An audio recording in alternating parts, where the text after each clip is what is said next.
this book belongs to? Me.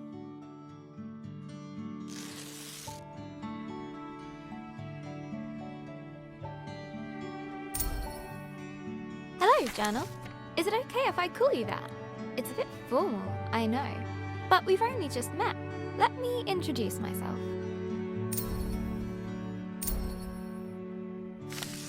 I'm Isabel Barbara Cook. Most people call me Izzy, not Dad. He calls me Titch. He's such a numpty head. My little brother Ben calls me Isbo. I call him He Who Chews Curtains. He likes red for breakfast and blue for dinner. And then there's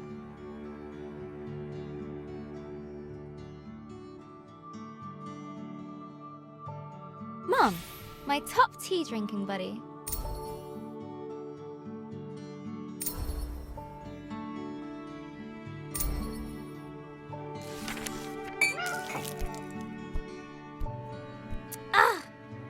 I go get my tea, and this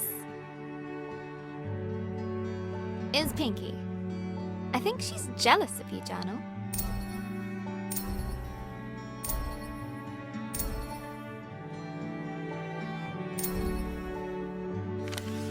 Today's my birthday.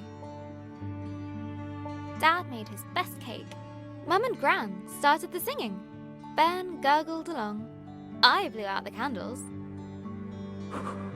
and made a wish.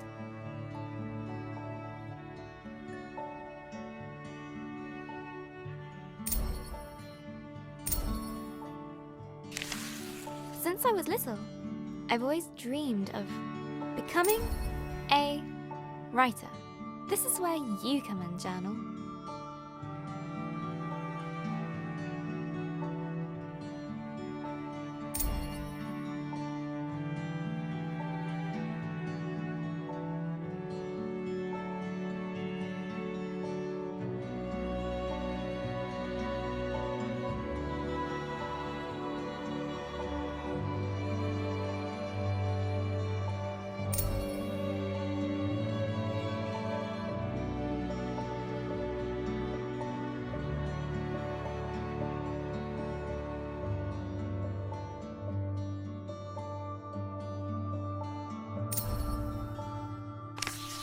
Gran always says,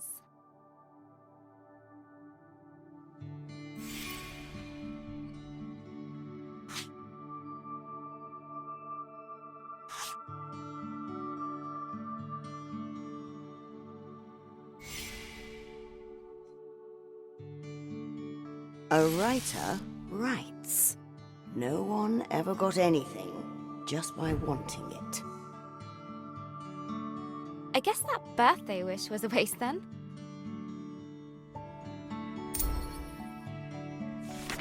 Gran said writing is about exploring your thoughts.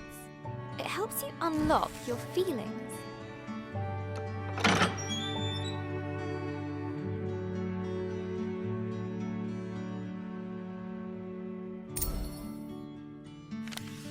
I'd like to write something that will make Gran smile. She always talks about little acorns growing into big trees. Is that to make me feel better about my height? Or about my writing? I want to write a story, but what kind? A romance? Science fiction? A comedy? A drama? Fairy tales? Wait! We're getting somewhere. A fantasy story.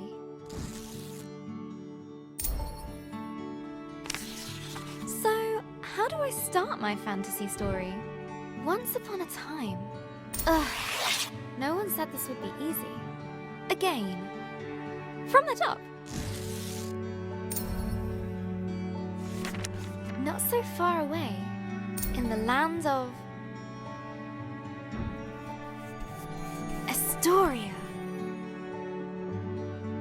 A place of peace and magic. There lived a girl named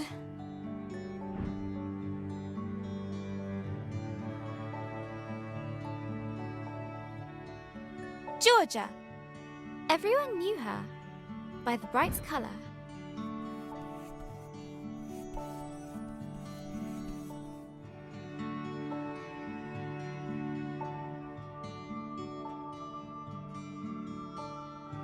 Of her purple dress. She was ready to begin her adventure. In fact, she'd been preparing for it her whole life, for she was the only apprentice of the village guardian, Elder Ava.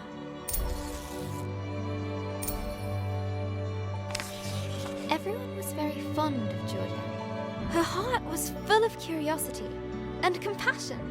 The villagers agreed that no one was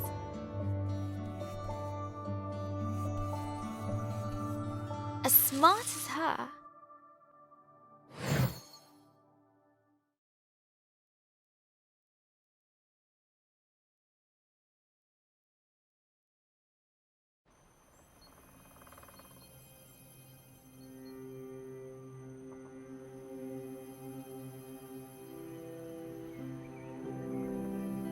Not too far away, in the land of Astoria,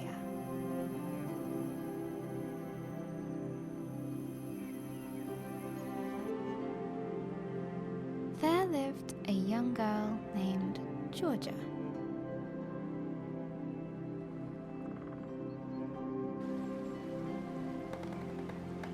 She was smart and loved to study and learn new things.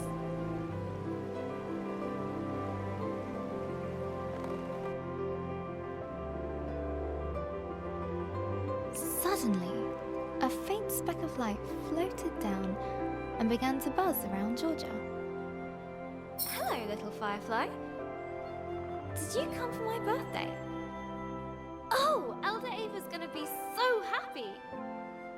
Let's head back to the village. The firefly shared Georgia's excitement. I was studying before you showed up, Firefly. We should pick up my books on the way back. I sometimes forget where I put stuff, especially when I'm lost in a book.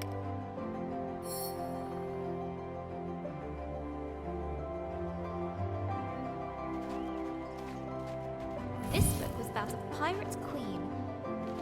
Such an exciting life.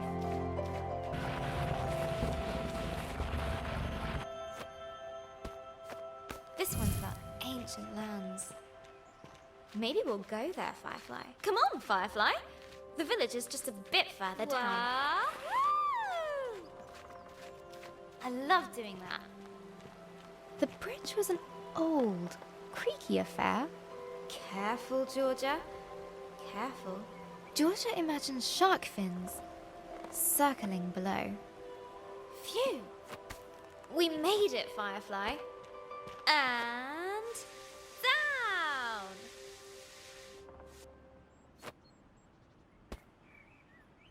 Georgia knew many secret paths back to the village, like this one. She loved feeling the roots around her, as if the tree was giving her a gentle hug. Nearly there, Firefly.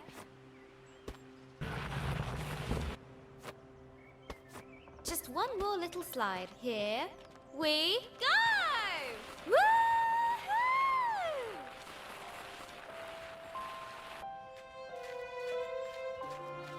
The old cargo lift, barely used.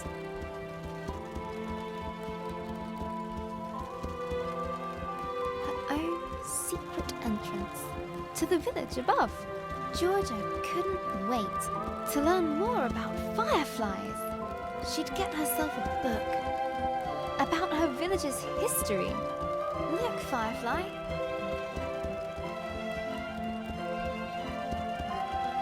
Home. The warm lights and enticing smells of Elder Ava's hut welcomed her.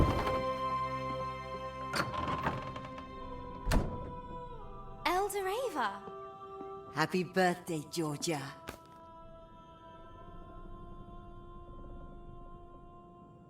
I've made a new friend. One of our sacred fireflies. This is a very special thing indeed. Does this mean... Yes, it is time. Would you fetch me that box, please?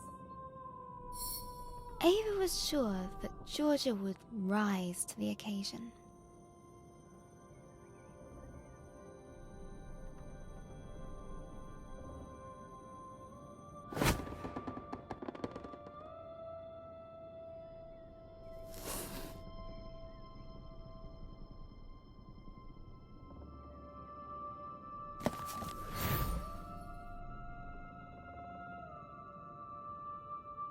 Go ahead, open it.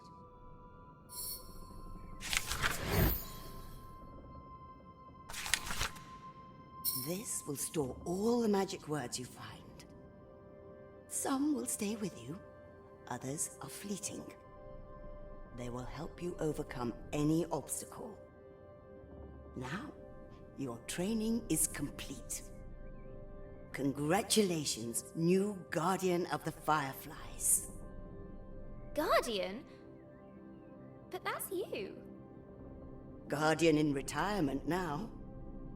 You should head to the shrine tree for the other Firefly's blessing.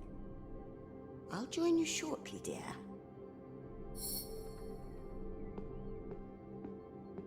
Oh, before I forget, a little something of mine to mark the occasion.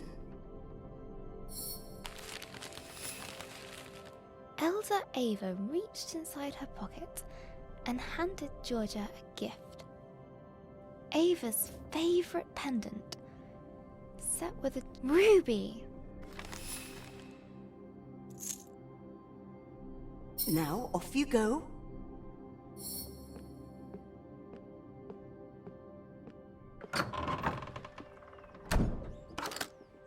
I'm so proud of you, Georgia.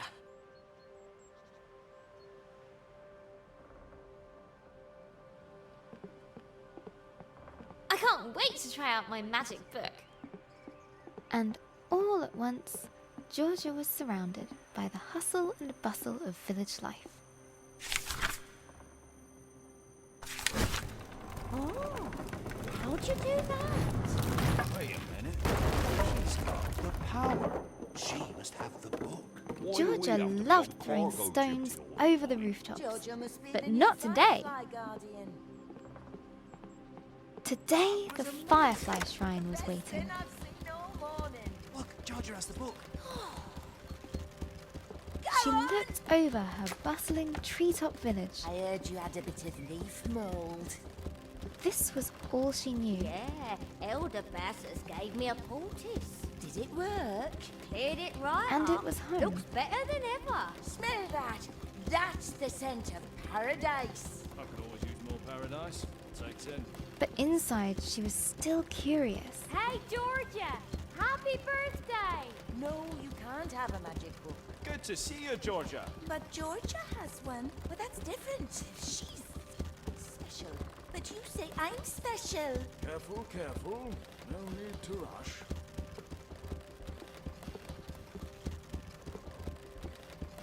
About the world that lay beyond.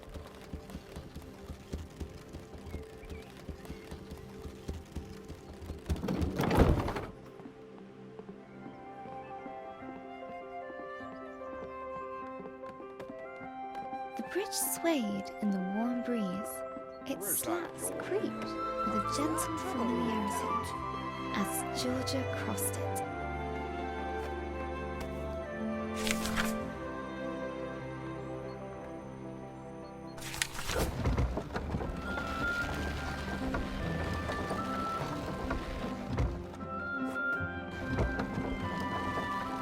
Haven't seen that book for a while, Georgia.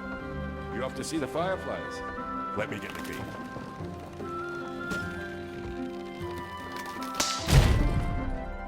Ah! Blast!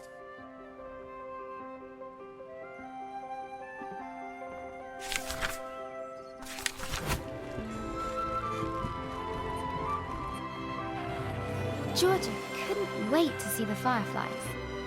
Soon they'd bless her as new village guardian.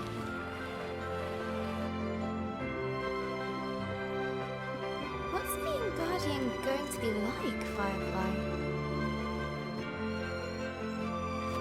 I hope it's adventurous.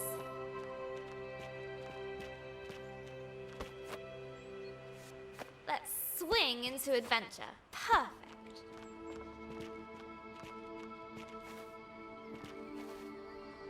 Georgia crawled through the dank, dark tunnel.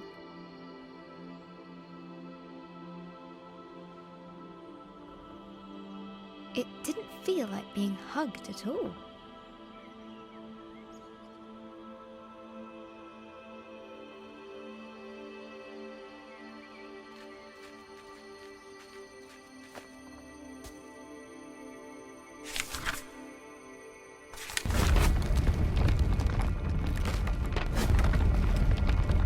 The rocky cliff face posed no challenge to her now.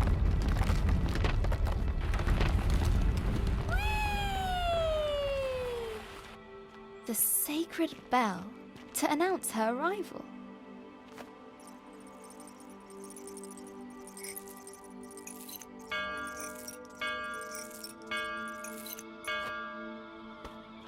At last, the tree was in sight, home to the fireflies, whose ancient energy kept the village safe from harm. Go on. Show them what you can do. Use your word magic to get to the fireflies.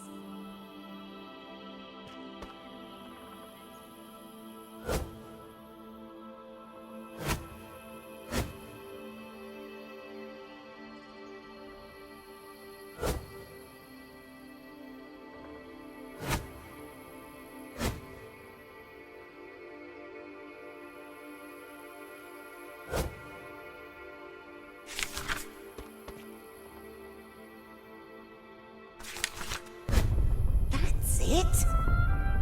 They're accepting their new guardian. At last, I can get a lion.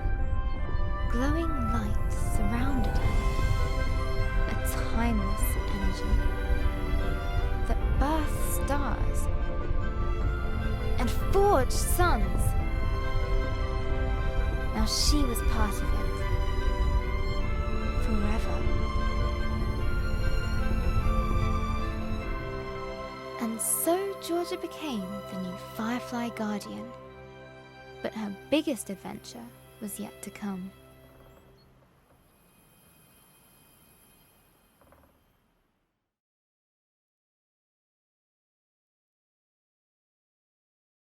Hello, Journal. This time of the year, it gets dark so early. Like the day is just an accident, and the night is how the world really works. Stars and fireflies glowing in the dark. I've never actually seen a firefly. Do you think that matters, Journal? Glowing things are cool, especially in nature.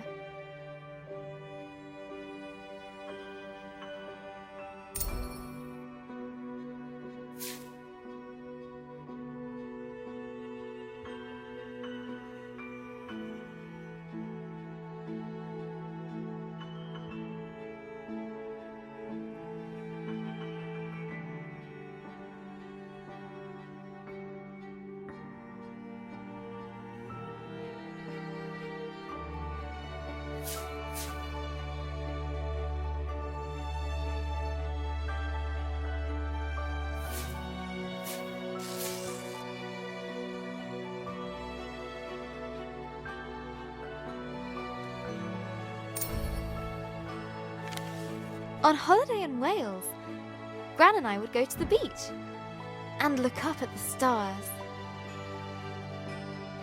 But one night, we looked down instead The stars were shining in the water. It was like the sky got flipped upside down. We took off our shoes and socks and waded into the water. As we walked over the pebbles,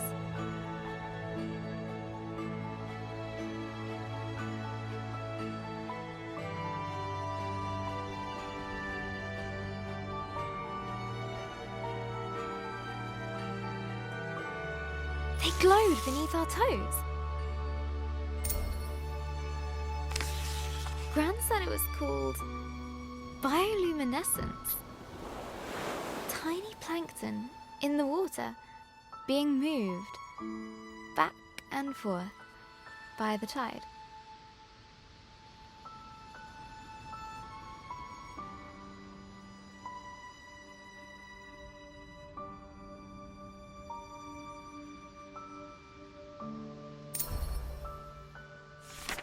I knew it was just little creatures, but it felt like magic.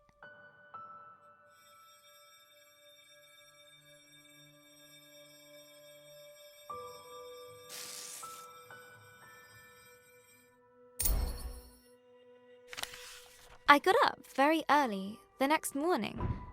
I sneaked into the kitchen, got a jam jar, and went down to the shore to where I'd seen the plankton.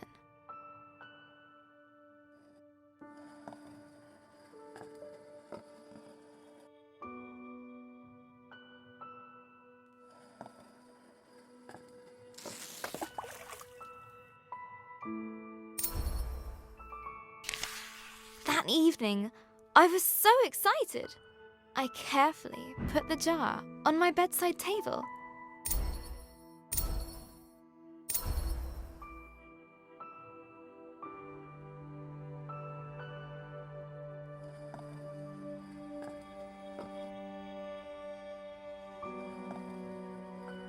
And waited for the night. But it didn't glow. I was devastated.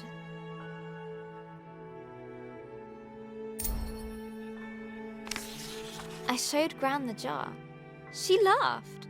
Gran always says,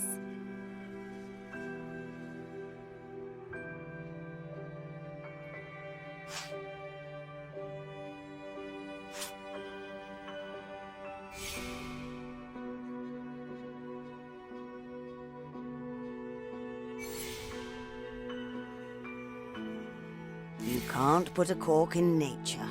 they need sunlight and nutrients from the tide. Gran knows about those things. She used to be a marine biologist. Gran bought some special algae that would grow at home. We spent the whole day planning it.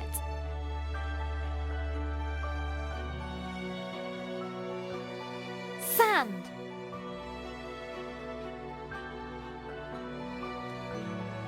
Lights!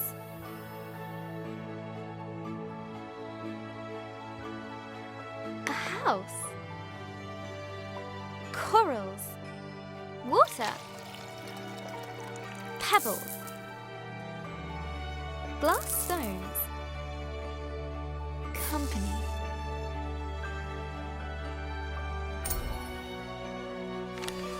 We took pictures for Gran's photo album for our future selves to remember.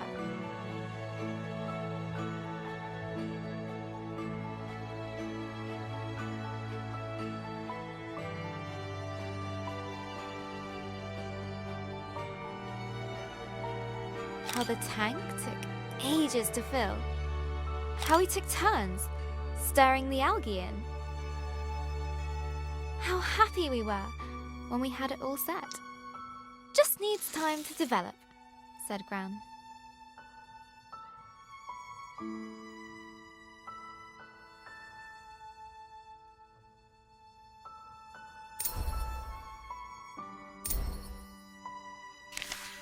After 6 days, the algae was ready. I put the tank on my desk and ran my finger through the water.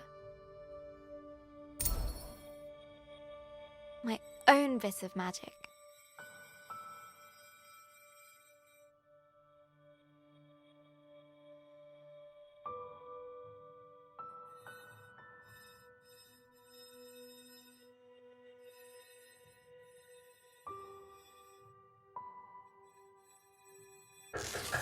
Izzy?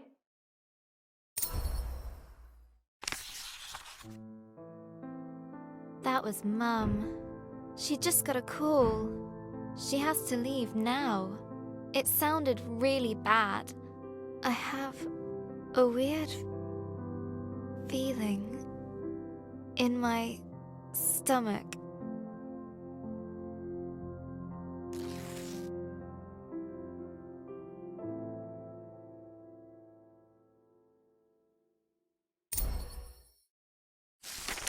Something I don't know how to deal with. We just heard that Gran has had a stroke. I don't want to believe it. I can't lose her.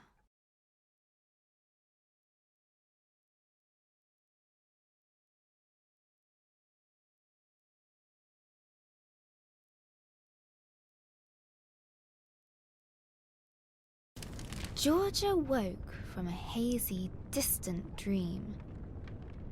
Something unnatural had stirred her from slumber.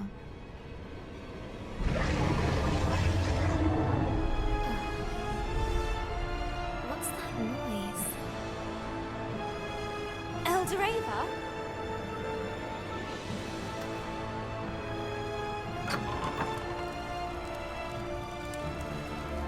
Georgia, a giant creature is attacking our village. Attacking? I thought the fireflies protected us. There must be something wrong. Get to the tree at once. Hurry!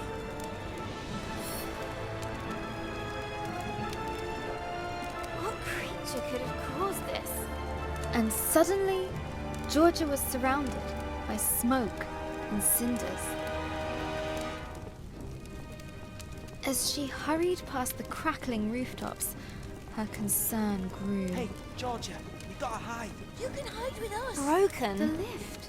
No, there's no space. Okay.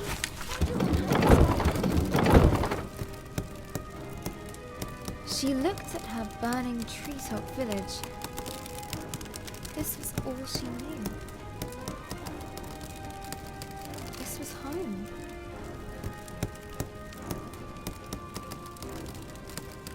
She needed to get to the fireflies.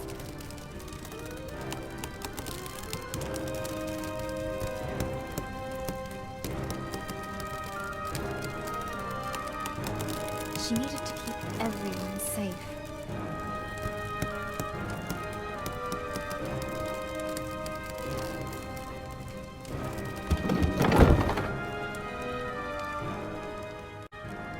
Please, Georgia, help me out. I'm trapped under this thing. No, no, no. I need to get to the firefly tree. The bridge was beyond repair.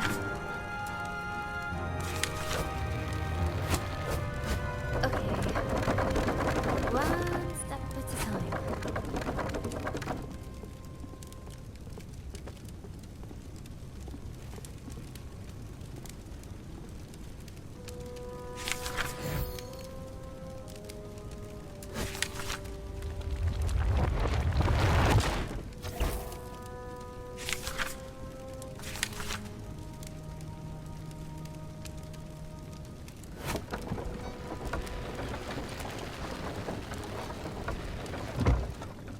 Word magic. Yeah. A terrifying noise echoed from beyond the village gate. Georgia rushed out to meet it. Soon she would prove herself as the new village guardian. I can do this. Right, Firefly? Right? But she could not deny the creeping terror. The earth yawned below her. Phew. Made it. That was scary.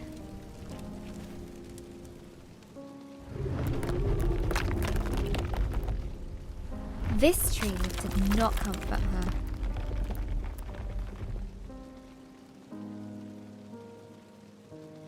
It was as scared as she was.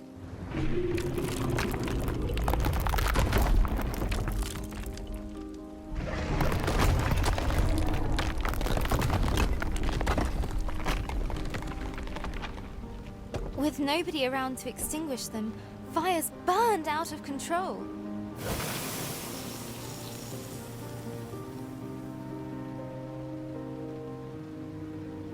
Some words will stay with you, others are fleeting. A strange blaze crackled ahead. Is that fire? I've never seen a flame like that before.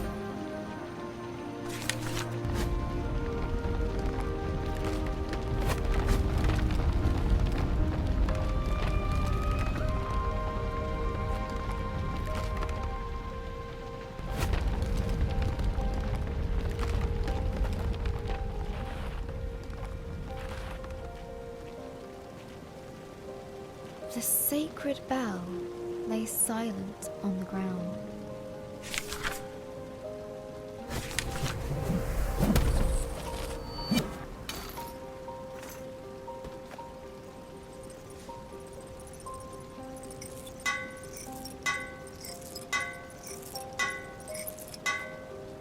Nearly there. Oh no. No, no, no. Where are the other fireflies?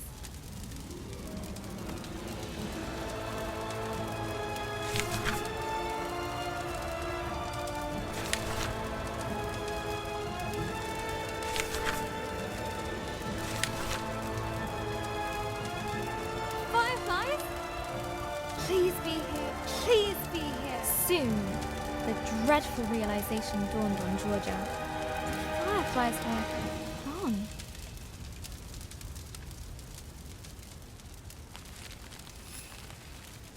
A new determination rose in her.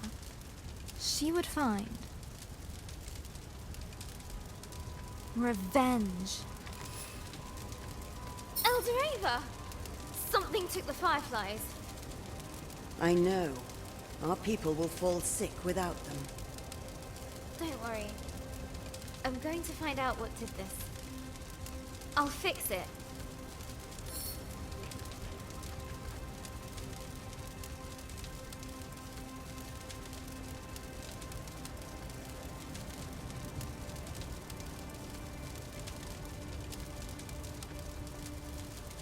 I'll make them pay. I promise. Go, and may the love of this village guide you. Always.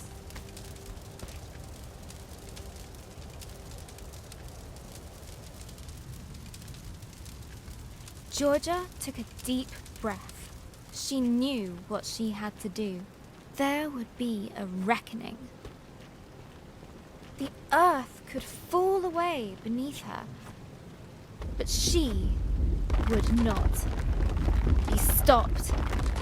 This was further than she'd ever been before. And yet it was exhilarating, wondrous, and terrifying. Fear was at her side, and hope in her heart. But things were about to get worse. Much, much worse. Is that a dragon? It's big. But Georgia would not slow down. Not for crumbling paths.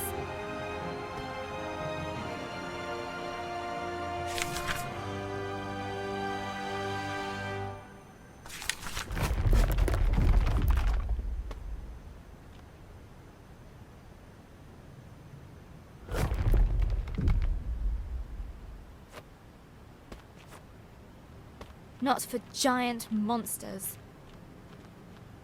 She would get revenge. No matter what. She would catch the dragon. No, wait! She raced forward and leapt.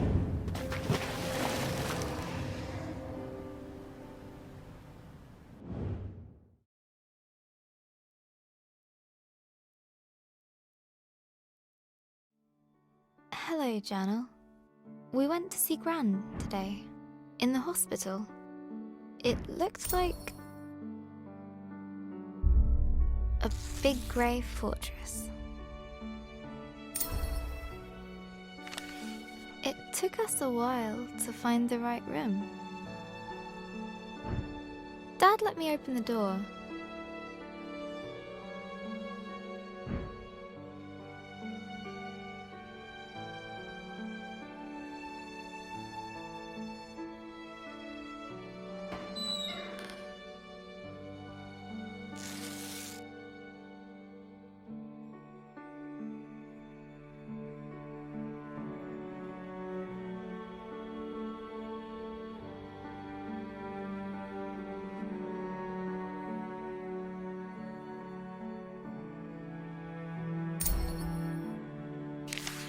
Gran has a big, cozy bed at home. Nothing like the hospital one she was in. Lying in there, she looked so small. I don't remember her being that small.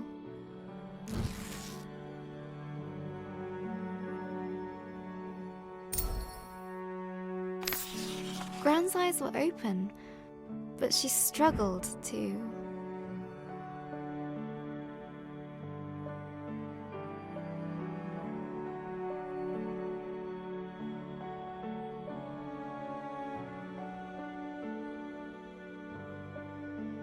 find the right words. She just couldn't.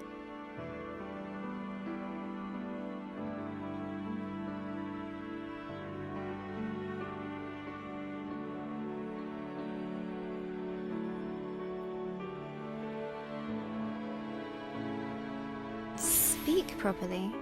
The doctor said it was called dysphasia. It was caused by the stroke. She's usually so talkative, but now she kept stopping.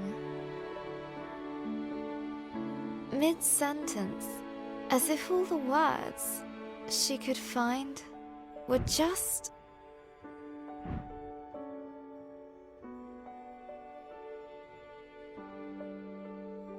out of reach. I could see it really frustrating her. And then Gran started coughing. They put an oxygen mask on her. I told her she looked like Darth Gran.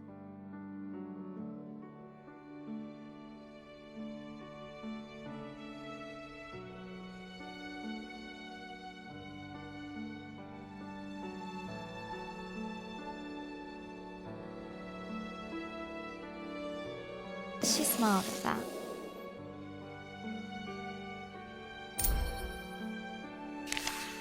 That reminds me of Gran telling me how she took Mum to the cinema. A long time ago, when Mum was my age. A Gran story! Gran and Mum went to see my favourite movie. Mum fell asleep, but Gran fell in love with it. When I was little, Gran would show it to me. On a battered video cassette, Gran would laugh at the robots and guess a funny smile. Whenever the scruffy-looking smuggler showed up, we'd watch it until we could quote all the best lines. We laughed a lot. Once she gets out, we're gonna watch them all over again. And when the next movie arrives, Gran and I are going to go to the cinema.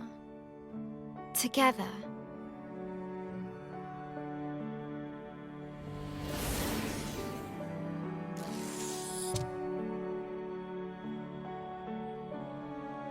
And soon, Gran and I will be playing games again.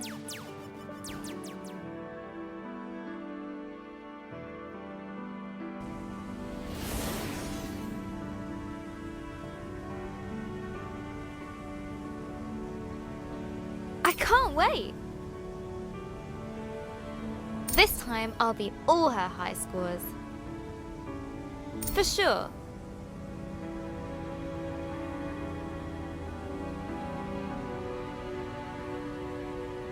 Gran's a tough cookie. In video games, and everywhere else. I heard Mum crying in her room.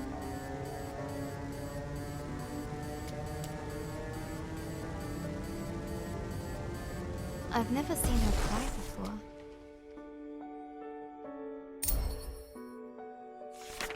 She looked so sad. I didn't know what to do. So I made her a cup of tea.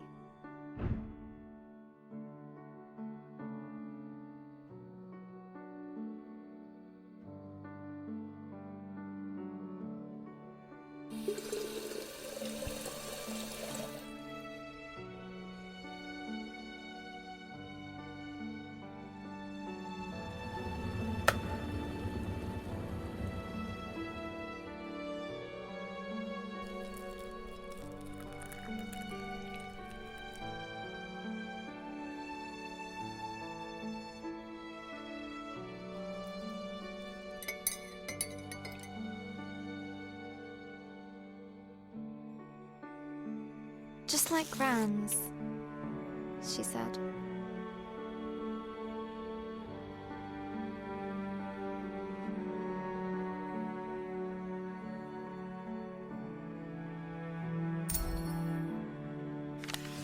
Mum said Gran was getting tired. I said she's getting better.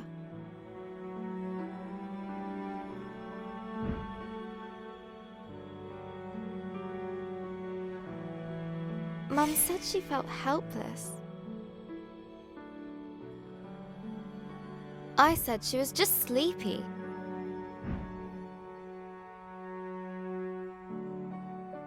Mum said Gran's going to... I said she's going to be fine.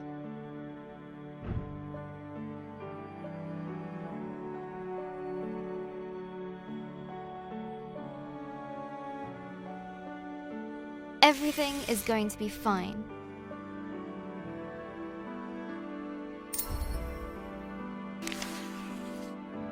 All you need is a leap of faith. Will Gran still be Gran after this? Of course, she'll be fine.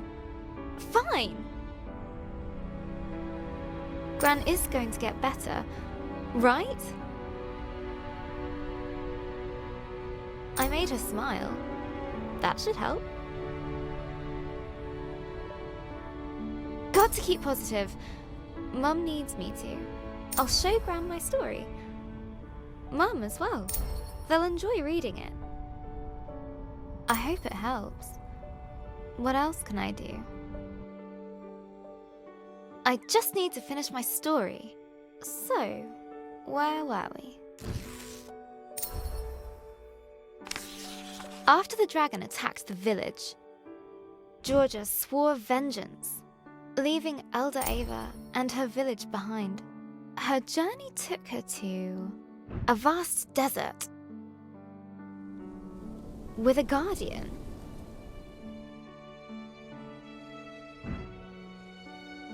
Who guards it because it is dangerous.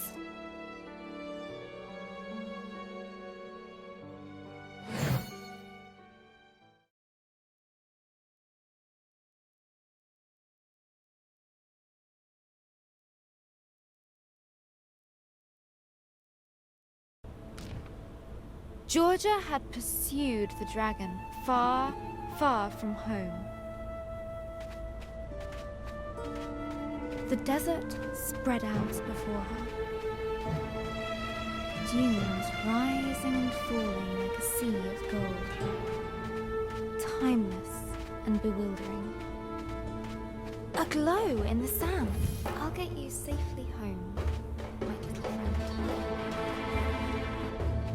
Another firefly escaped from the dragon's grasp. Hey there, little one. You're safe now. Where did this wind suddenly come from? There was something very unnatural about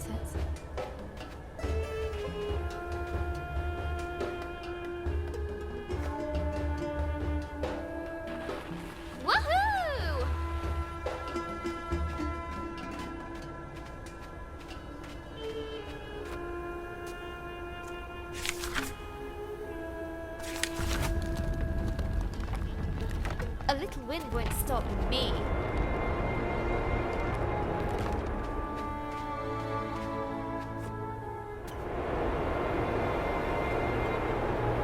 Can't close mouth. Hold on, fireflies. Hold on.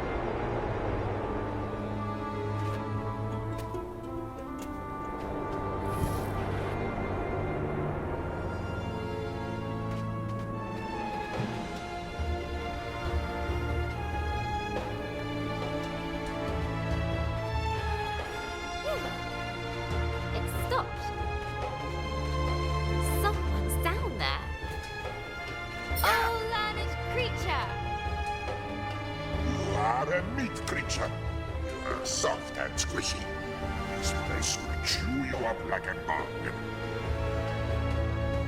Looks like you're a scholar. So am I. Do you know something about a dragon? Go away! Now you all and stay out!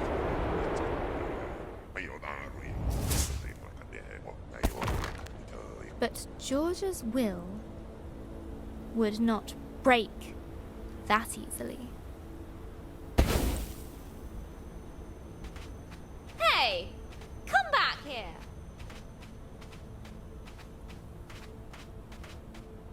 I really need your help. I said go!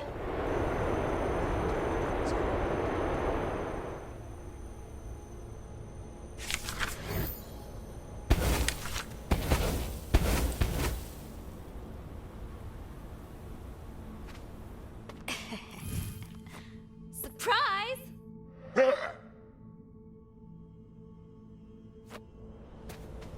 Really? Who does that big bag of wind think he is? Look, whoever you are, Go away! I can't. I have to find the... Go away!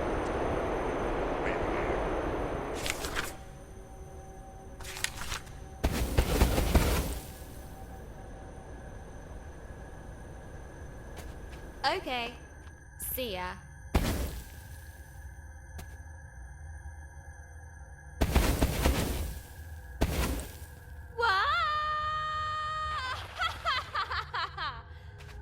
That sorted Mr. Grumpy Pants out. The yawning cave burrowed deep into the earth. Home to wondrous life. Easily scared.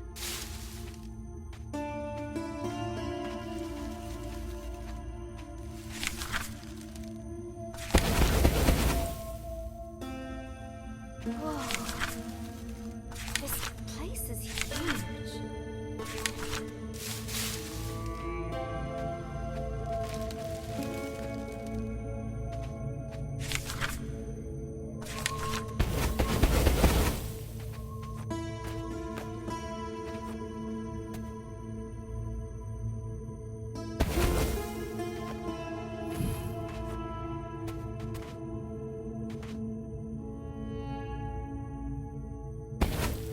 Georgia felt like an explorer.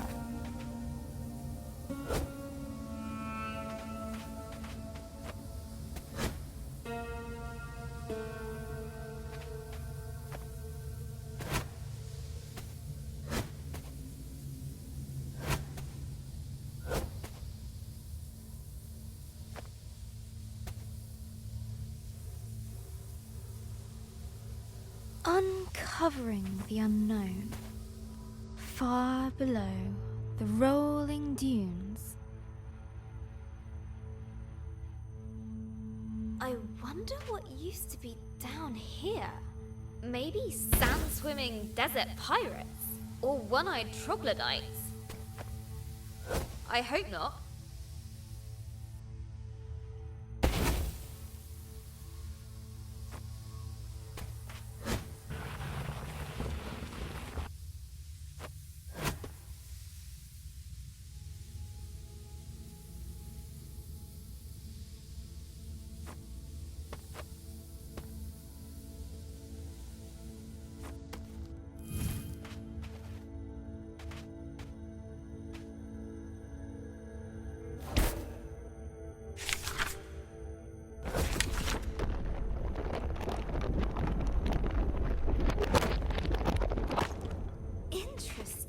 under the desert sands, Georgia found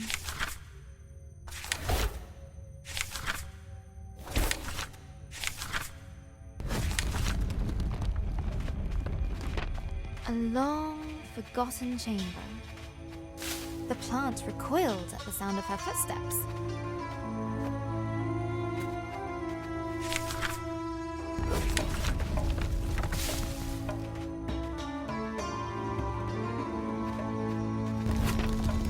What's this? Broken remains of greatness past.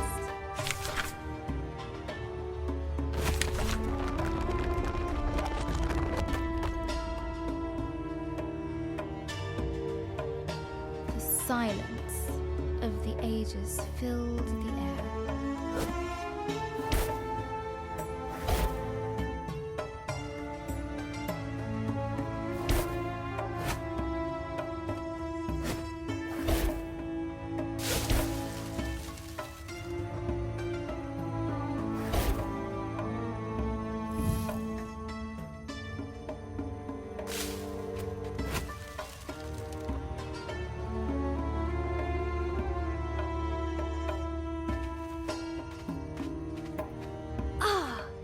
Fresh air!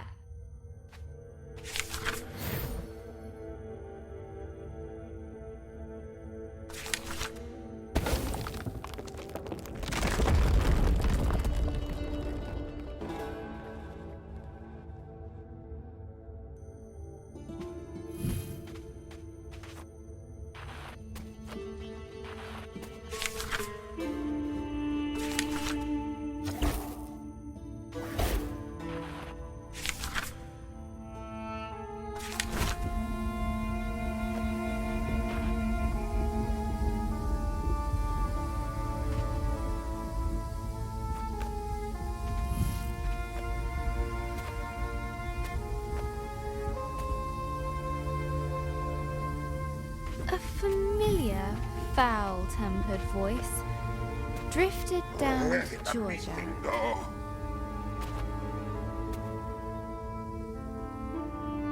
Told them it was dangerous, but they're just like the rest. Too squishy.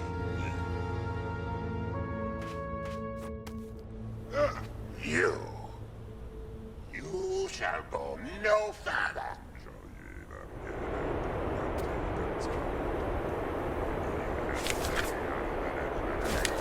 Oh, please shut up. Ha! Word magic.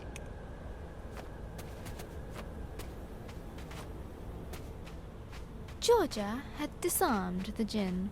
His fury was great. Fortunately, his voice was very, very small. But the Desert Guardian would not let it rest.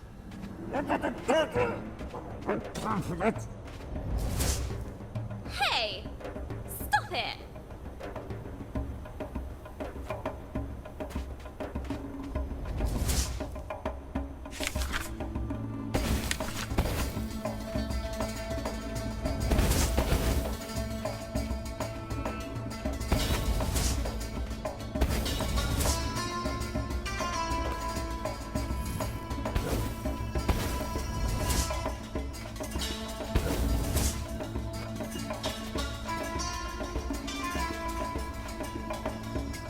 I need to find the dragon! Don't you get that? I really don't have time for this.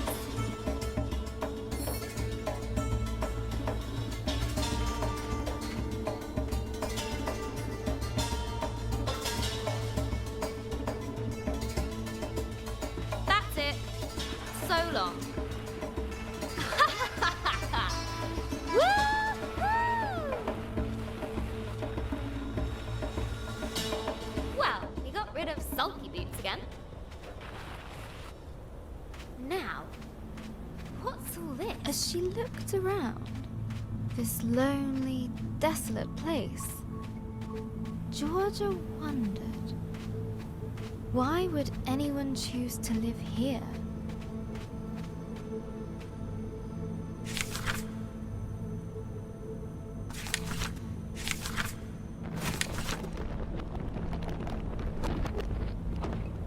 There had been people here. Once upon a time. What happened to them? Who were they?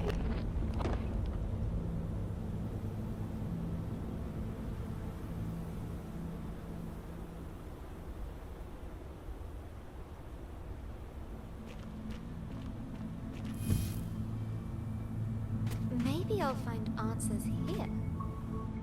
The dome was empty, but for a pool of water.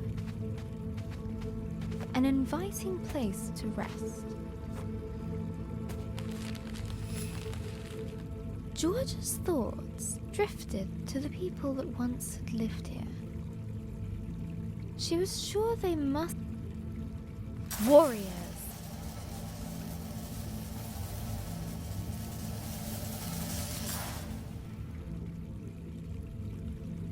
A distant roar roused Georgia from her thoughts.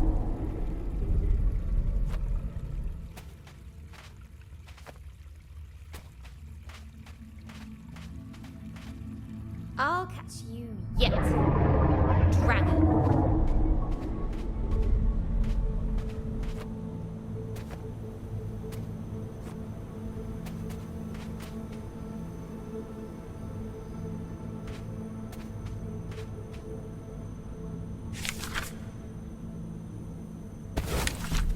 The ancient statues toppled before Georgia.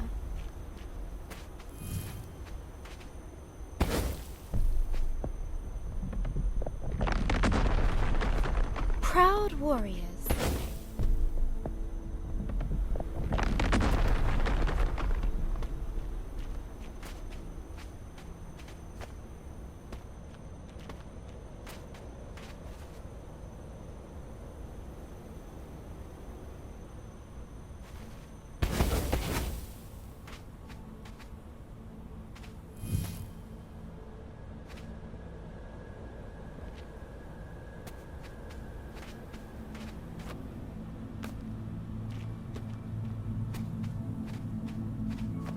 Proud warriors, protectors of their land.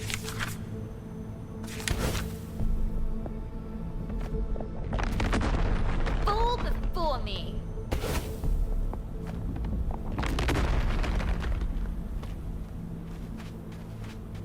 But behind Georgia, a grumpy mumbling could be heard. Ugh, him again. Let's move.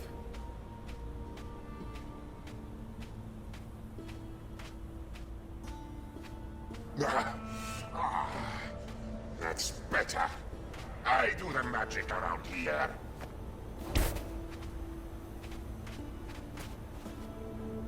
The Desert Guardian was frantically looking for Georgia. Stop hiding from me. Ah, that won't work twice.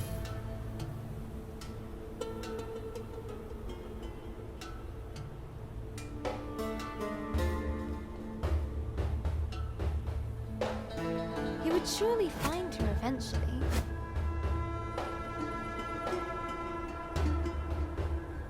Wouldn't he? Easy.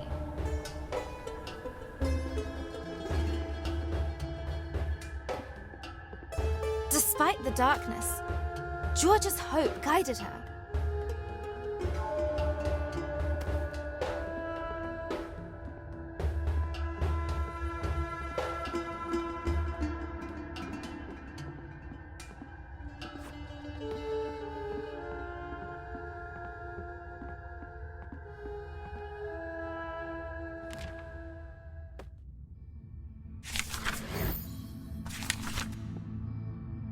Call that an ending? Try again!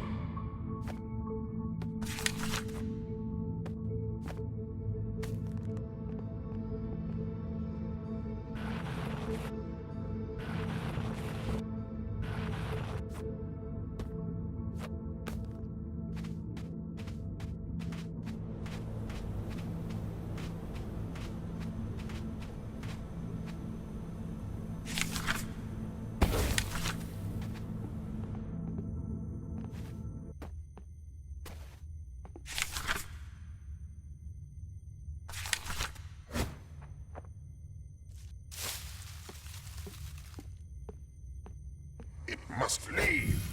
It must. They mustn't know. Well, now I'm curious.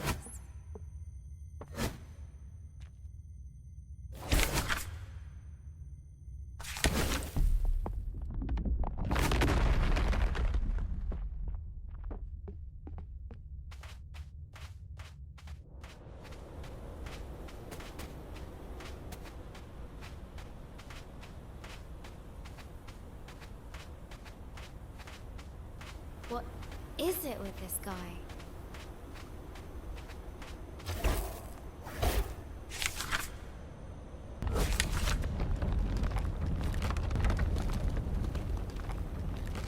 They mustn't see. No, no, no, no. What has you so worked up, old windbag? The past. The past. It stays hidden. It must.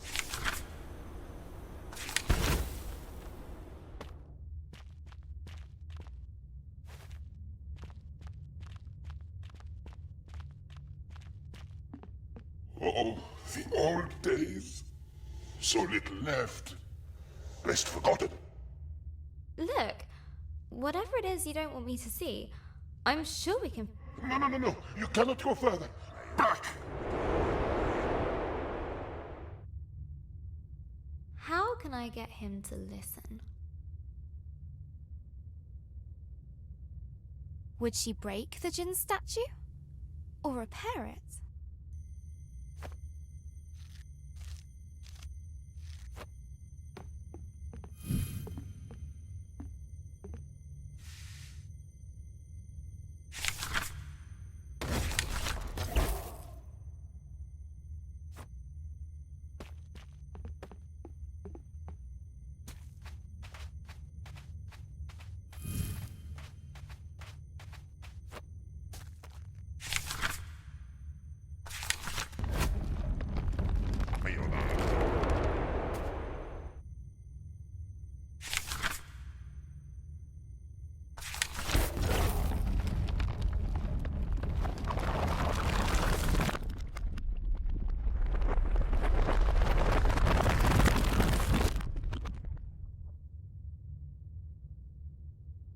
Human creature. You rebuilt my statue. Why? You weren't listening, but you look calmer now. I do not understand. Why show pity to me? I did nothing to aid you. Everyone deserves a second chance. Or a 10th. What's happened here? What did you do? I failed. More than 10 times. Let me show you.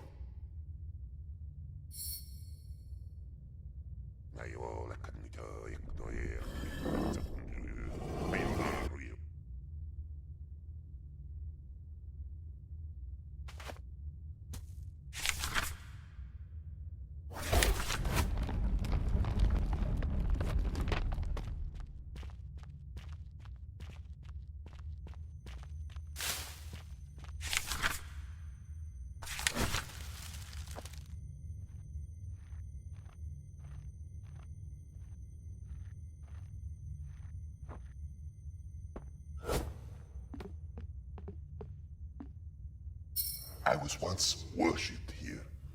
It was wonderful. But I grew complacent, arrogant. They warned me that great dangers were coming. And what did you do? Nothing. I believed that there was no danger I could not thwart. I was wrong. They paid the price. My being here must have brought back painful memories. That is as it should be. To feel something, even pain, after all this time. For that, I thank you. I don't need your thanks, but I do need to know if you've seen a dragon around here. It has come and gone. But there is something you should know about that beast. What was that?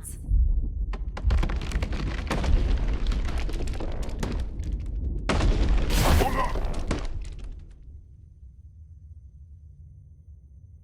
Fall softly, my friend. Knowledge will be yours in time. Use it more wisely than I did.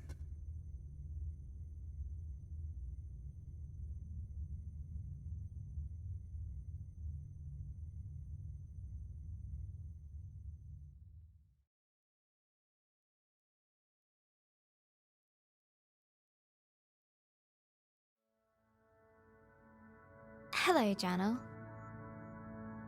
Today at school, I got my history essay back. I wrote about Vikings.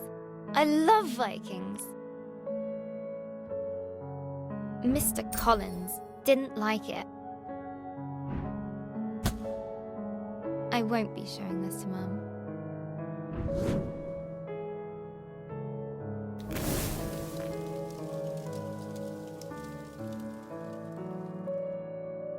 She has enough to worry about. Vikings are the best. They're tall and strong. They love conquering and fire. Vikings are basically all kinds of awesome. I could really use some awesome right now.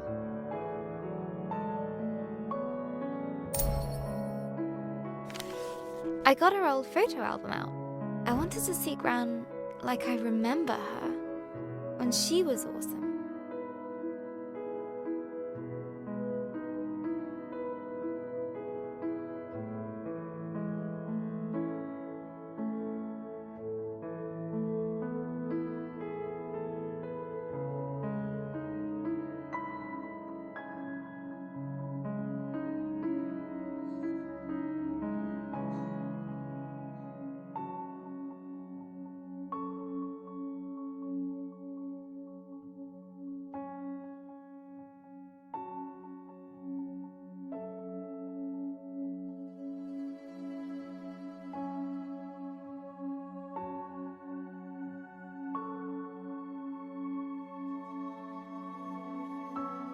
But every time I close my eyes, I see her in that horrible bed.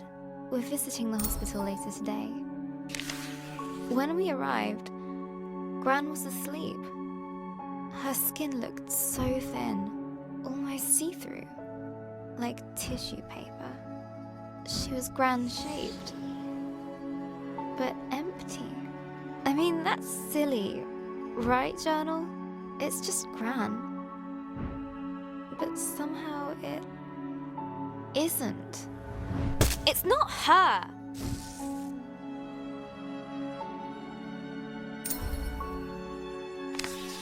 She woke up after a few minutes, but it didn't seem like she knew who we were. Why? Why is this happening? Why her? It isn't fair! Why, Journal?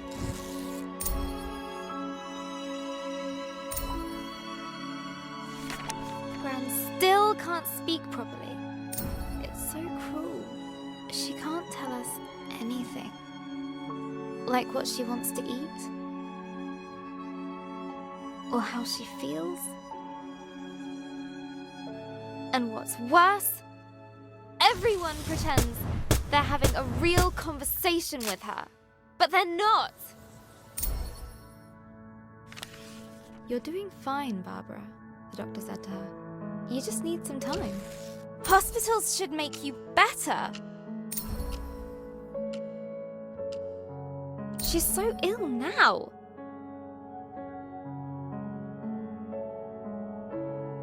I want her better now. Just wait. Time is a healer. I thought that was his job. I wish I could help her. It makes me so mad. Nurse said it was dinner. Mum had ordered Gran soup and a jacket potato. But when Gran tried to eat by herself, she kept dropping her cutlery.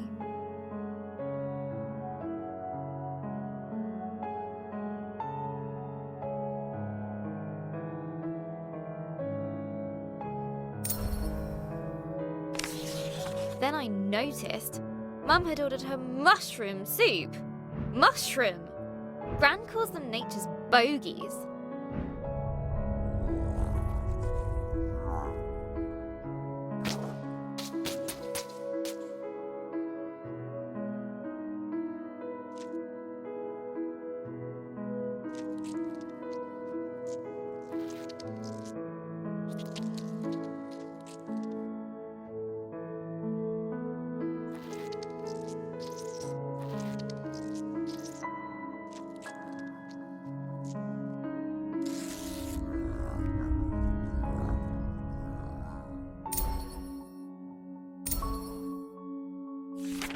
I reminded Mum about the mushrooms. She got that look and banged the spoon against the bowl. There was lip pursing. But looking at Gran, I had to help her.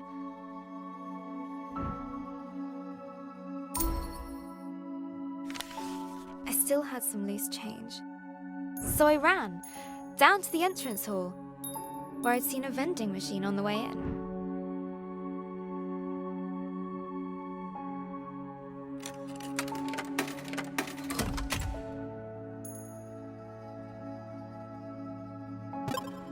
Egg sandwich!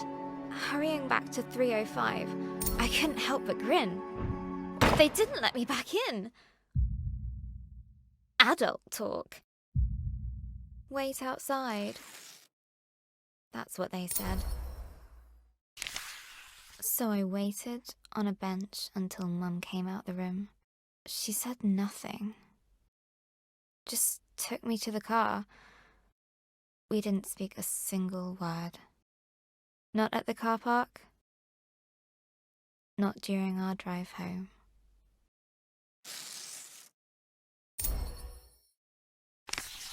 Dad had made pies for tea. I just wasn't hungry. Dad said I needed to eat. I said if Gran wasn't going to eat, neither would I. He sent me to my room.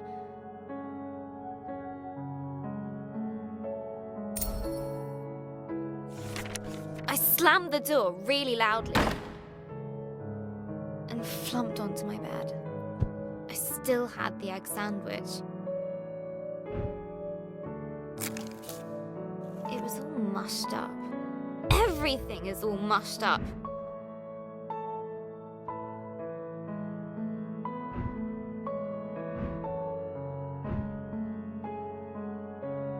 Dad is mean. Mum doesn't care. And pie is stupid. Maybe I should just try to write my story. Let's see. Last time, Georgia was plunging down into the dark below. But the djinn spell slowed her fall. Down and down she went, tumbling, helpless. Then and there, Georgia started to scream, but the darkness didn't care.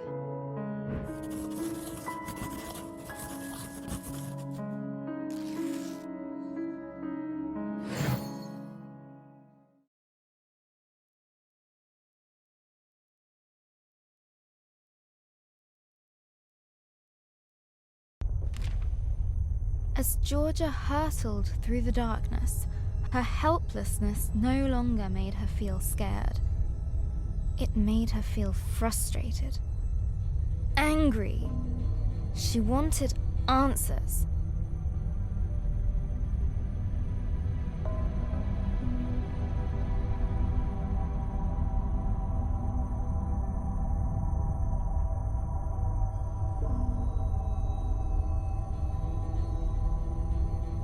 The Jinn's magic gently released her into the unknown. Now where am I?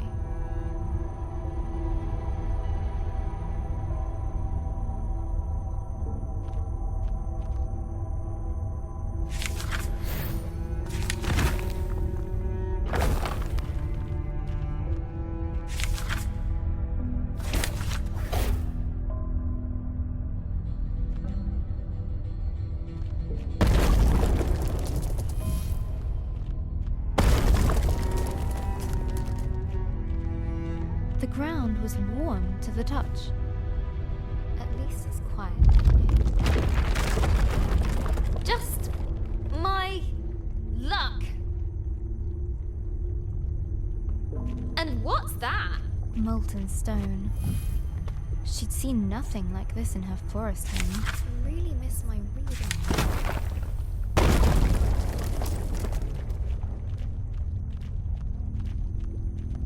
Stalactites hung above, looking decidedly precarious. None of this seems welcoming. None at all. Careful! What is this?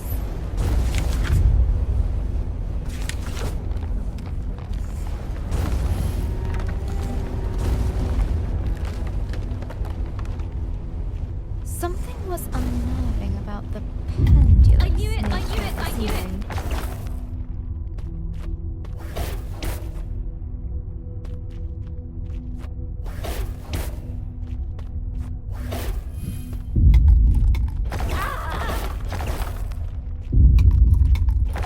This is ridiculous!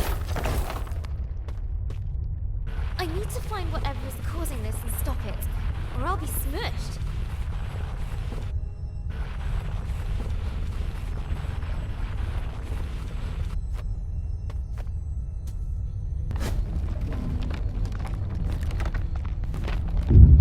As the sound got closer, Georgia realized she would soon face its maker.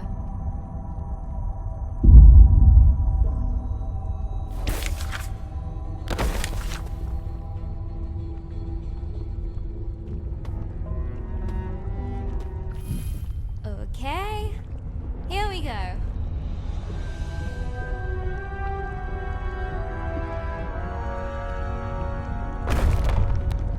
Fire and flame wrapped her form. Hey! Stop that! You'll bring the whole cave down. But the giantess just kept on pounding. Ignore me. It's not like I might die over here.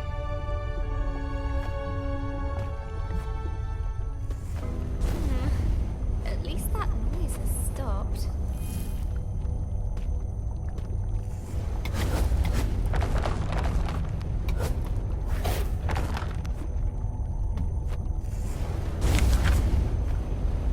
The lava gently bubbled, as if to mock her lack of progress.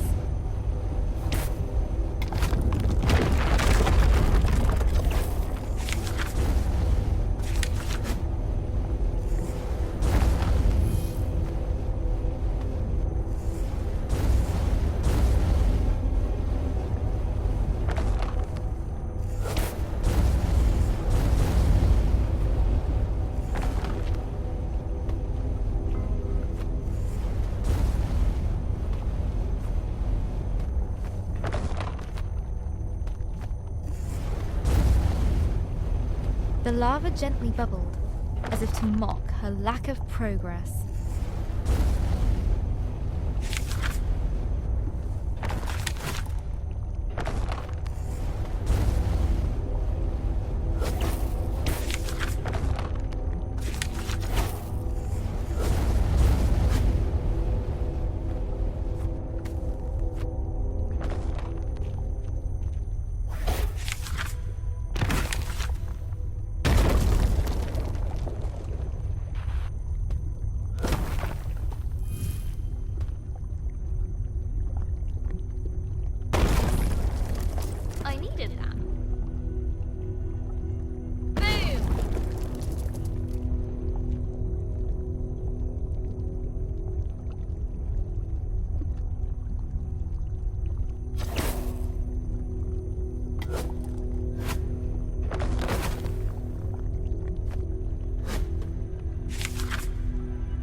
Inside Georgia was a white-hot rage.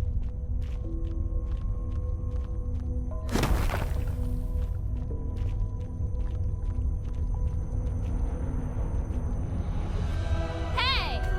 You!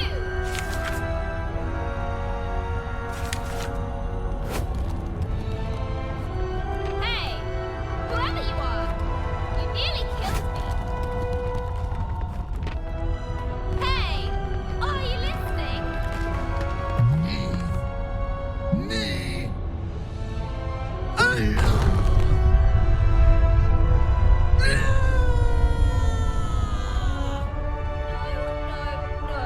No. That's not fair. What is wrong with you? What's wrong with me?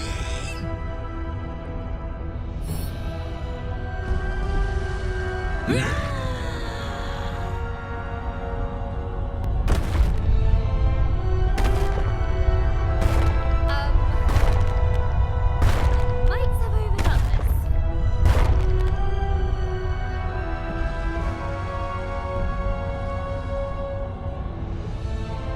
I really need to get out of here.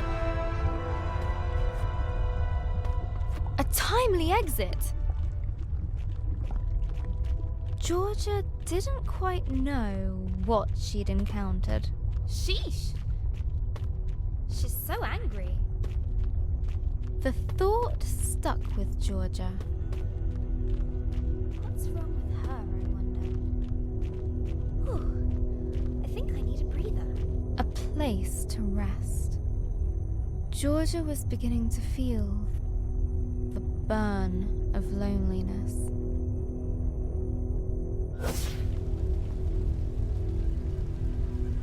Ah, better.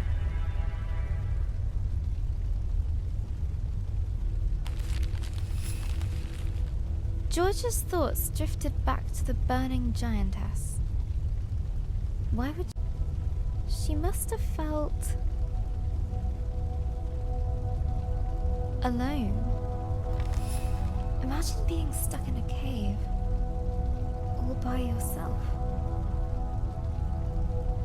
I go bonkers too. Georgia vowed to be more understanding.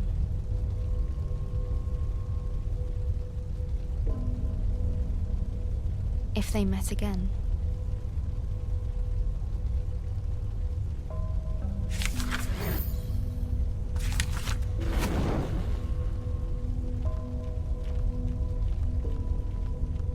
As the light pushed back the darkness, a heaviness lifted from her heart.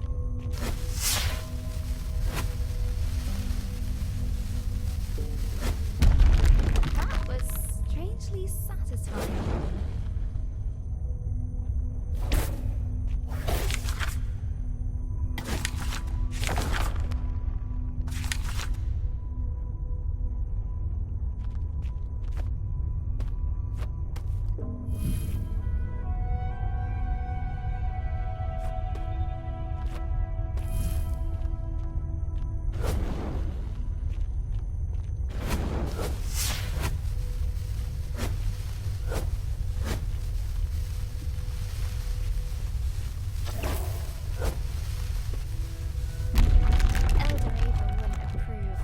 But I don't care.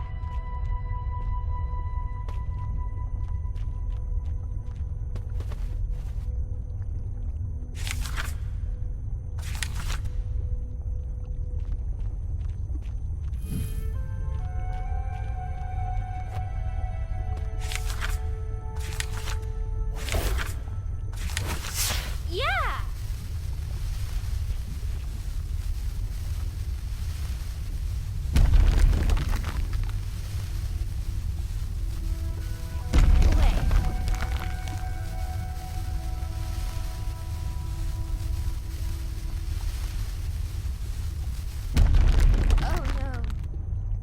Again.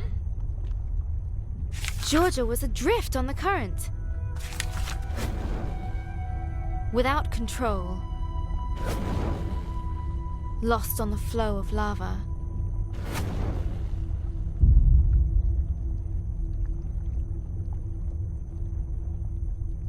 It would take her where it wished.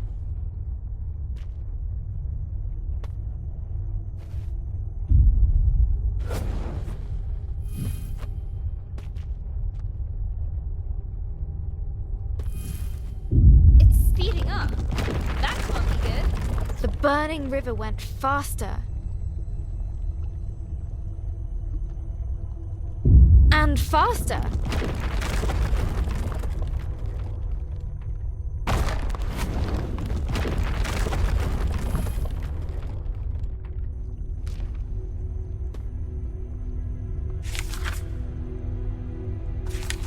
Georgia was adrift on the current.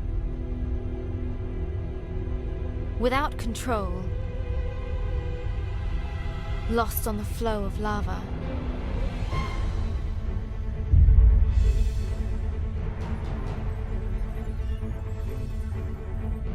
It would take her where it wished.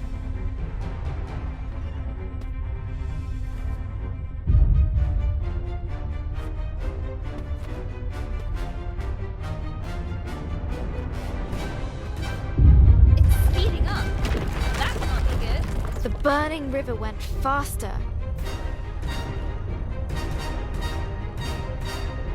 And faster.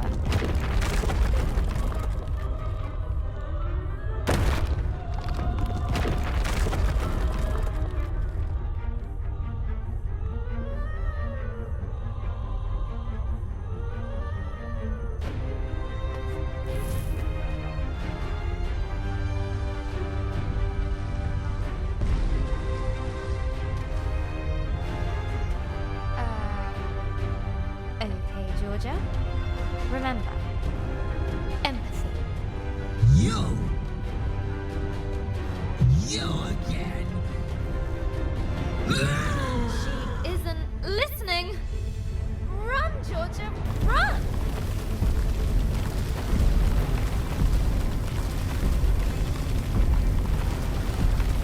Thundering steps shook the earth.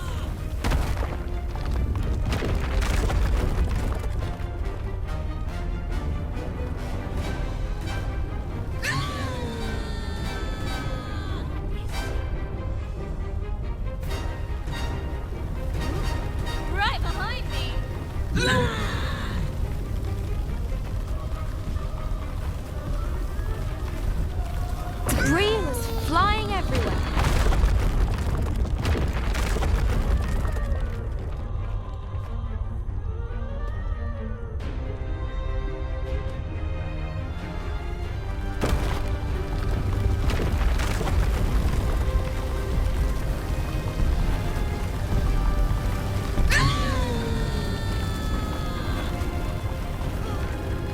Sunlight.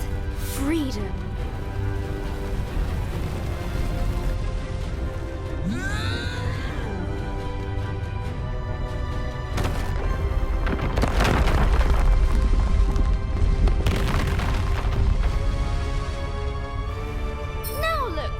Done.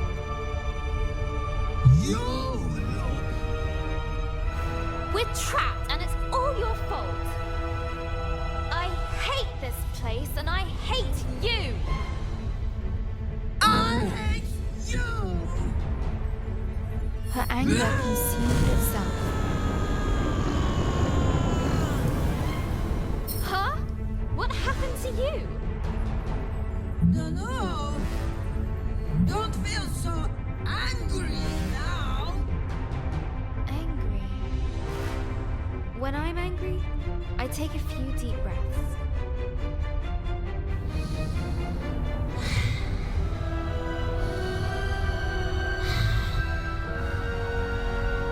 Yes. Helps. As her anger left, it brought a change.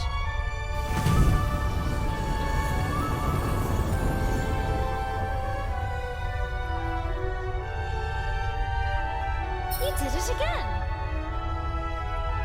Lump's anger gone.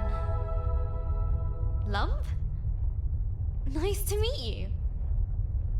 I'm Georgia. Sorry I was so angry. Lump's sorry too. Lump scares Lump when Lump's so big.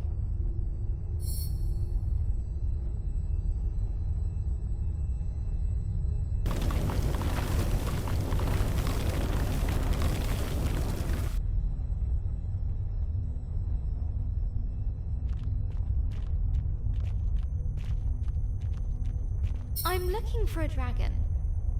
Have you seen it? What? Dragon?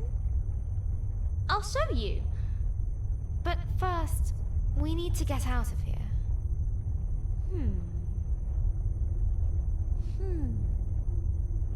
Just then, Georgia noticed a boomshroom she hadn't seen before.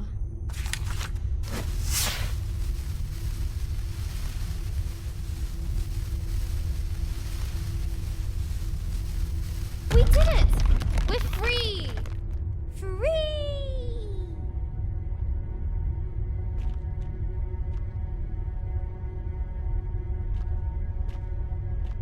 Lump! You coming? Lump likes Georgia.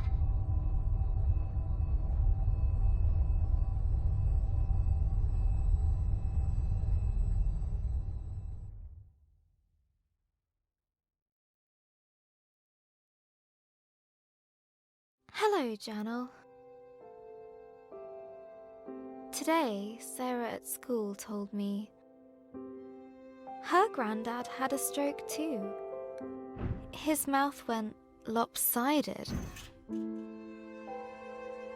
and he spoke a little funny. Now he mostly sits around, watching the telly.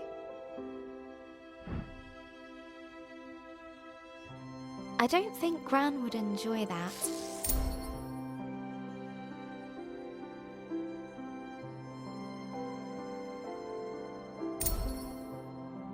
She'd feel like she was giving up. She'd want to keep moving, keep doing things.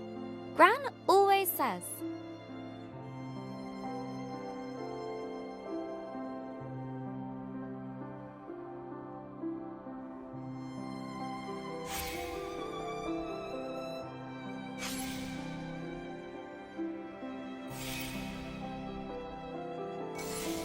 Give the world your kindness, and it will return it threefold.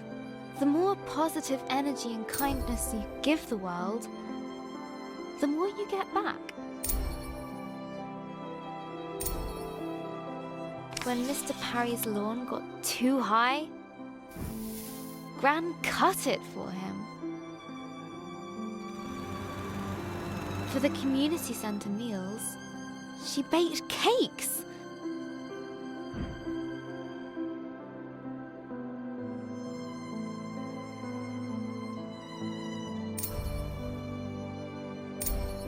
She even does the unthinkable.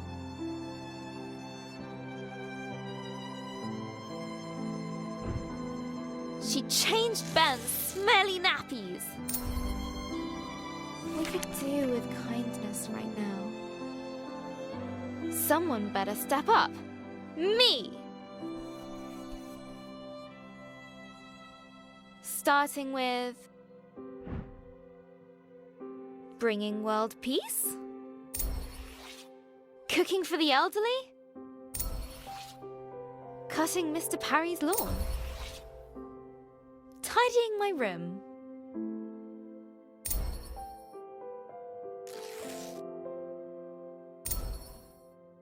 Bringing order to chaos? A mighty struggle needs a suitable tagline. It's tidying time.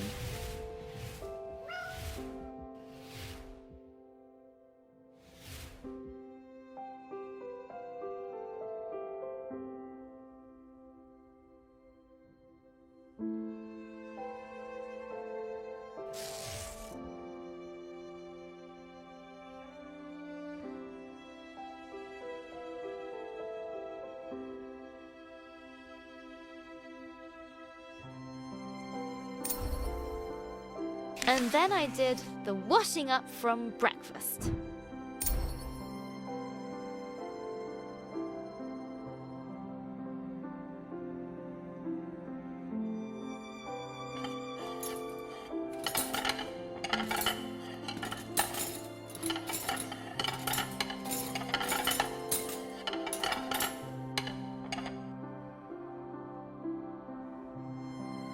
Dad said,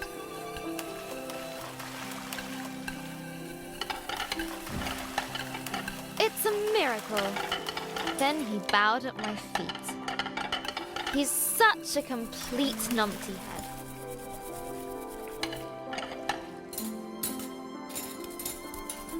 But it made Mum laugh.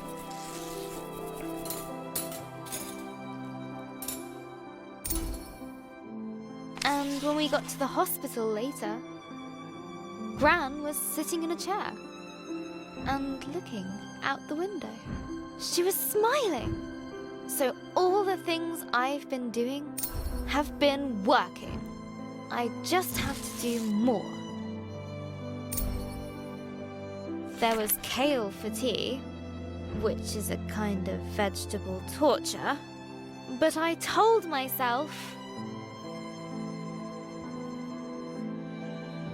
that if I could eat all of it, then Gran would be even better tomorrow.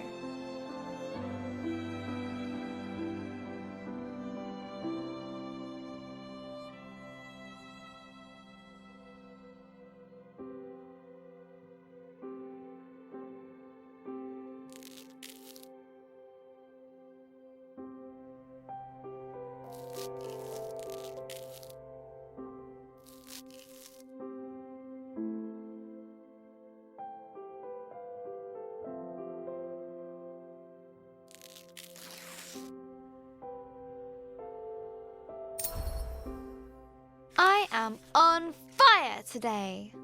I ran up the stairs 2 at a time, just to top things up. Pinky was very impressed and slept on my feet all night.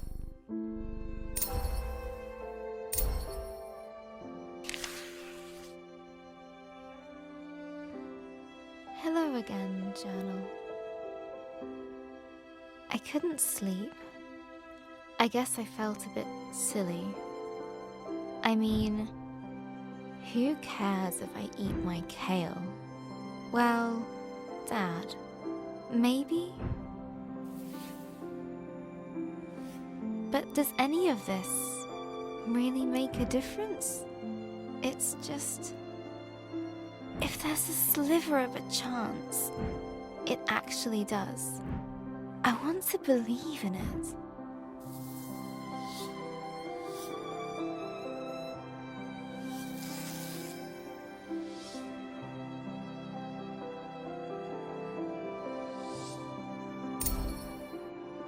Sarah told me that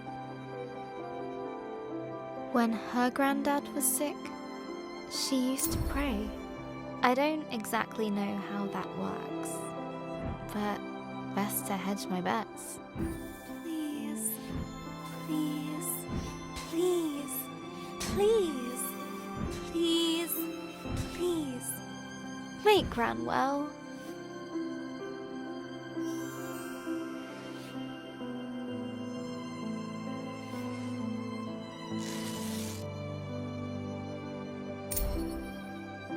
Sarah's family are pretty religious. Not like Mum and Dad. I don't know that much about religion, actually. I like the stories, especially the one about the Ark and rescuing all the animals.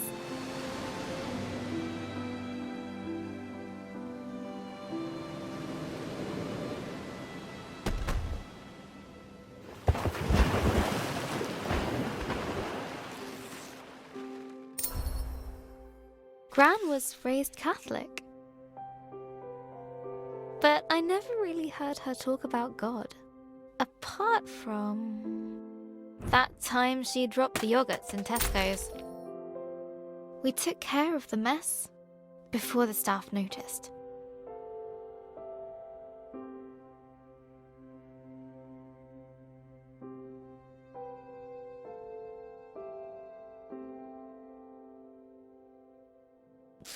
even offered to pay for them.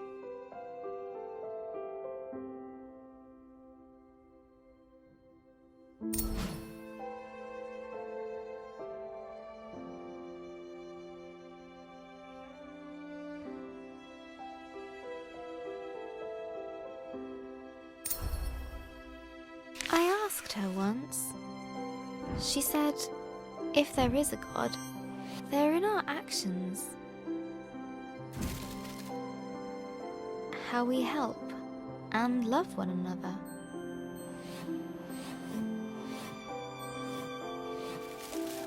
Seems right to me. So what should I do?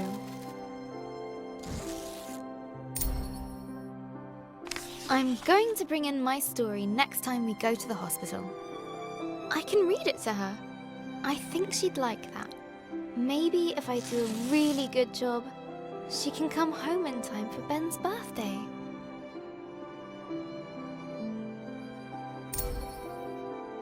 But first, I need to get on with the story.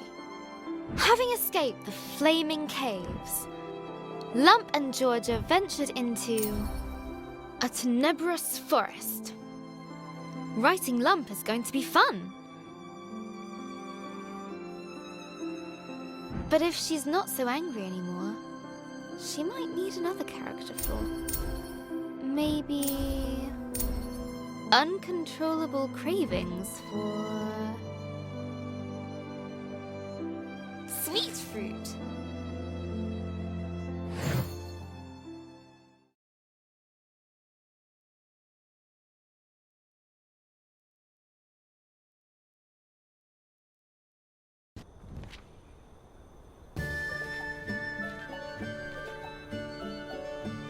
Gentle sunlight streamed across their faces.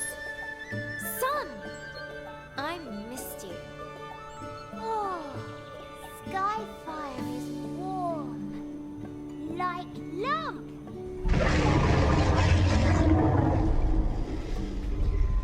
That's the dragon! We've got to follow it! Dragon?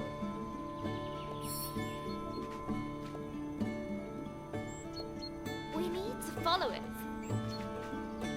Let's go, Lump!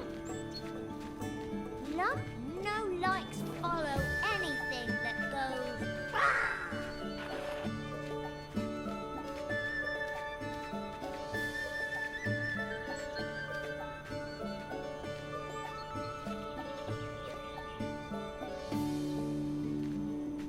Are you coming? Claw things. They're spooky. They're just trees, Lump. Back home, we know has them.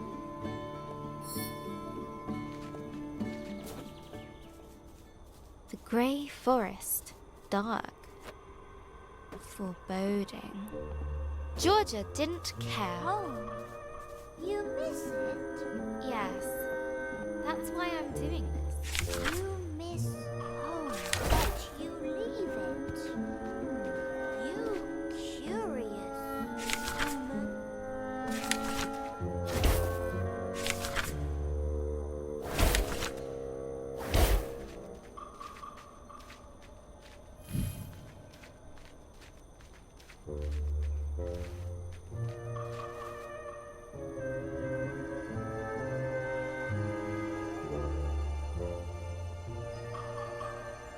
I had to. The dragon attacked our village. I swore I'd get vengeance.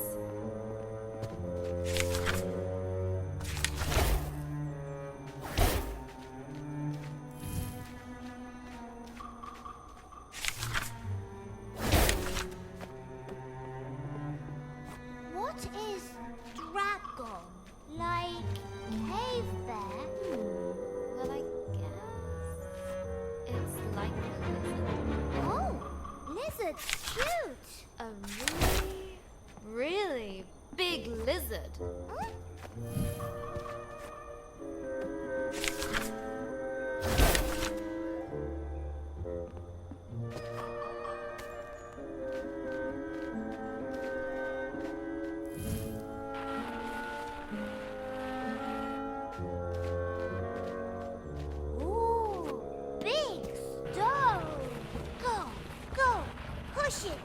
shit.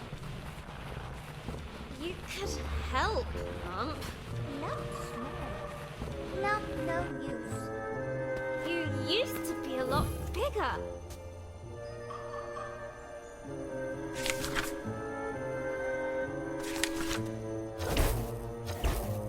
Lump was? Don't remember. I'm glad to have you here, Lump, even though you are small. Lump glad to be with human. You are the bestest human. Yes, yes.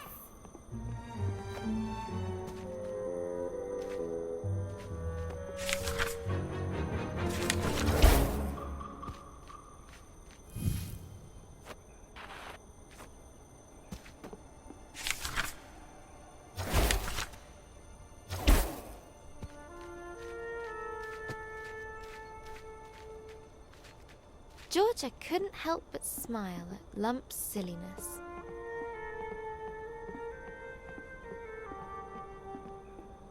Her fiery friend was finding a place near and dear to her heart. Suddenly, a strange, sweet scent filled the air. Lump knows is that smell. What is it, Lump? Looks like some kind of fruit. A fruit? Yum yum.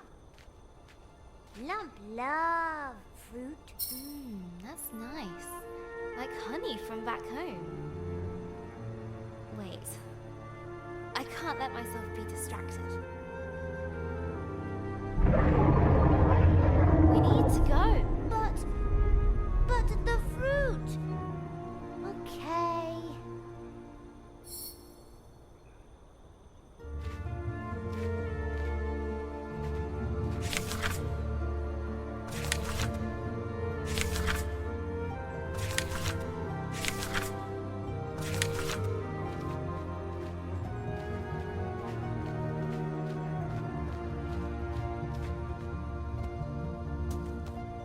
Shadows deepened in the ravaged forest. We're getting closer. Do we want to be closer? Look, Lump! Dragonfire! It's here. Yes, yes. Dragon here. It's okay. Lump's okay. Okay. Lump trust Georgia. Us chase dragon. Whee! That's the spirit, Lump. We're near. I can feel it. Yes!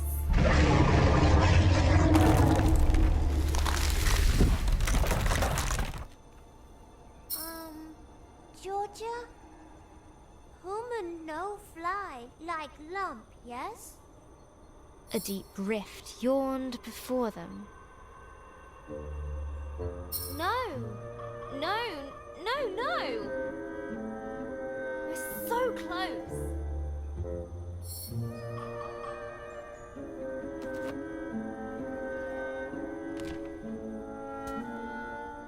Yes!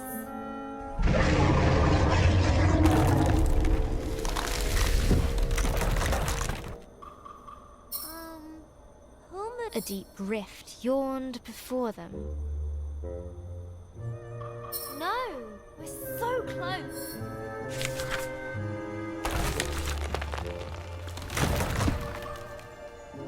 That wasn't meant to happen.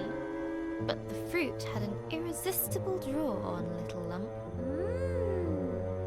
No, Lump! Stay here! I need you! Lump's still here. Just busy. Georgia felt her resolve melt. I need to find the dragon. I promised Eldoreva. Just what am I doing out here? All by myself? Silly human. Lump not left is in fruit. Thanks, Lump. Georgia knew she wouldn't swap that little ball of fire for anything. Wow! You're okay, Lump? Little dizzy for goods.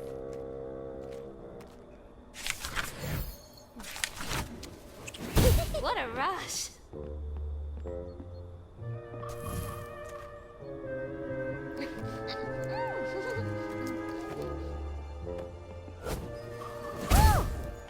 Woo! That was amazing.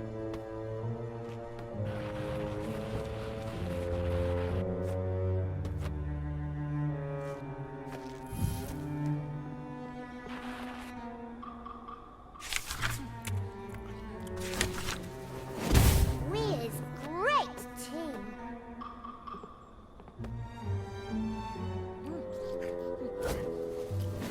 Starting to tickle.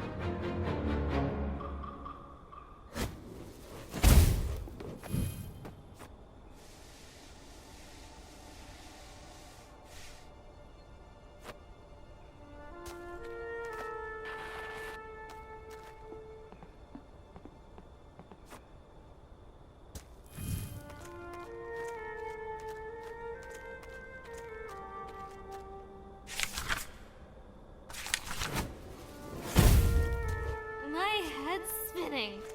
This may be better than fruit. There was no doubt. Something strong and very, very large had been here recently.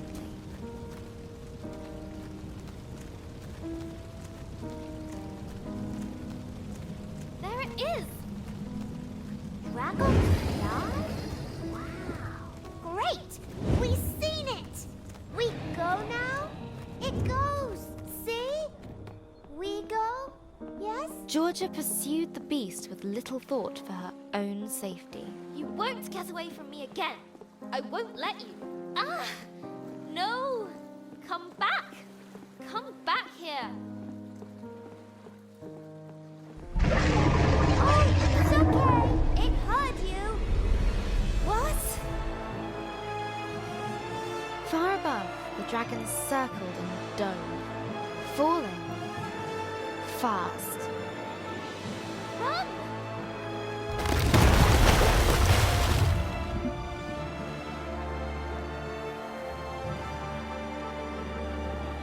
As the waters calmed, Georgia realized the dragon had gone far, far below. Oh!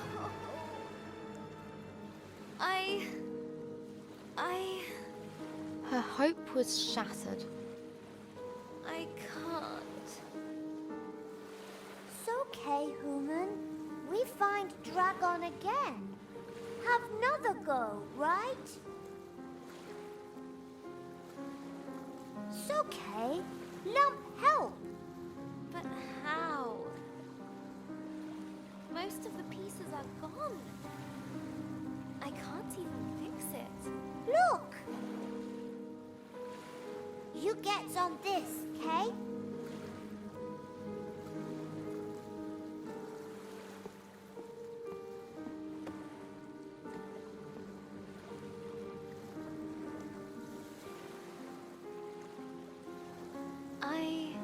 I don't even know where I'm going anymore. What am I doing? I'm such an idiot. What did I think I was going to do if I caught it? You tried though, human. That's important. Look! One of them's little glowy things you likes.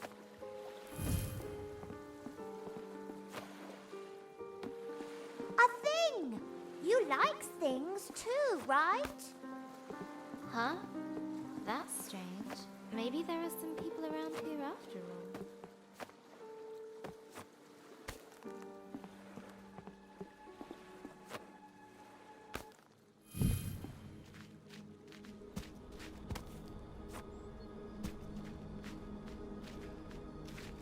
Look! Stuff! All broken. Forgotten. Much sad. Maybe dragon? Clumsy, clumsy. You cold, human? A little, yes. Lump make fireball.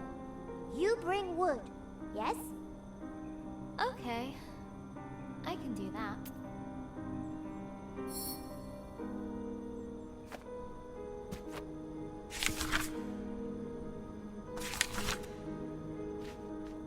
What's up, human? It's just... I remember collecting wood for Elder Ava. I hope she's still okay.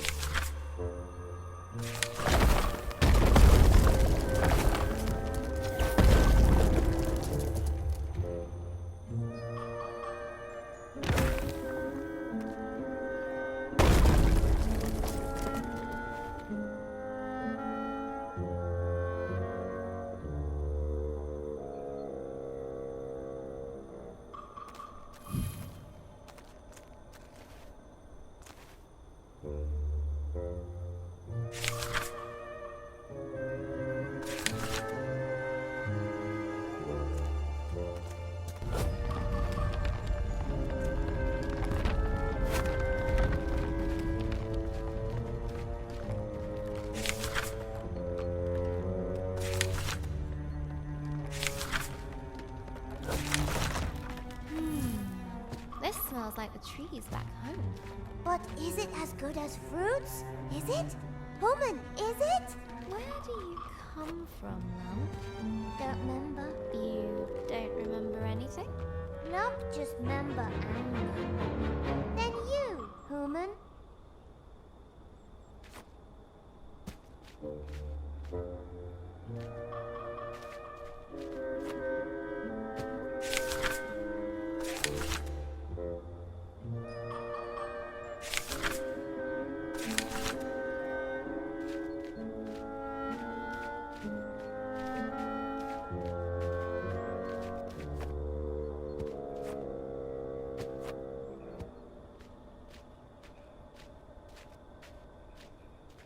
Okay, that should be enough.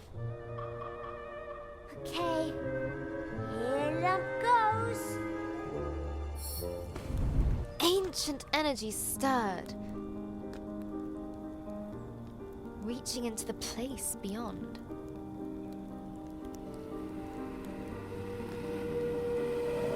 Ah, it feels good to be back. Already? It's only been a few millennia. Is it not wonderful to see light again? To feel sun? I was just getting comfortable in the howling void. Who are you two? Ooh, ancient ones. Thought you was a myth. Oh, no, my little friend. We are very real. No, we're not. You're imagining us. Go away now. Now we're here. What can we do to help you? Lump! They could help us get to the dragon. But nothing is free in this market or in life. You must provide 3 offerings to the flame. Should we... If help human, if it make human happy, Lump say do it.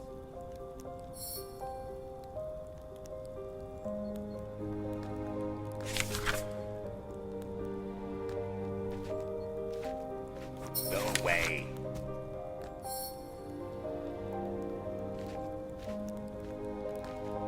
I said go away. What do you expect I me to need do help. about it?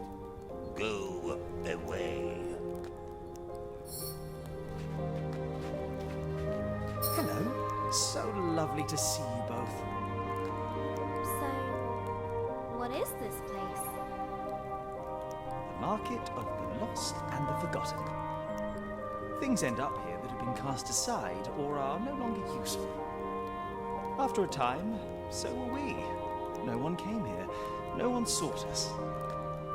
I thought we would forget ourselves, but you brought us back. You said you could help. Yes. But to give, we must also receive. I don't have money. Then give a kindness.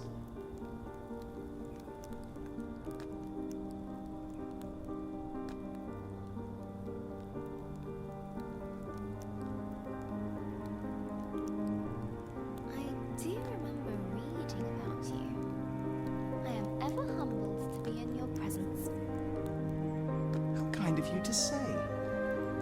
Now I will return the favor. To get your wish, you must submit an offering of hope to the flames. Something dear to your heart. Elder Eva gave me this. The pendant gleamed with hopeful memories. I don't know if I should. It was the last thing that she gave me. A wise person once said that no one ever got anything just by wanting it. Okay. You're right.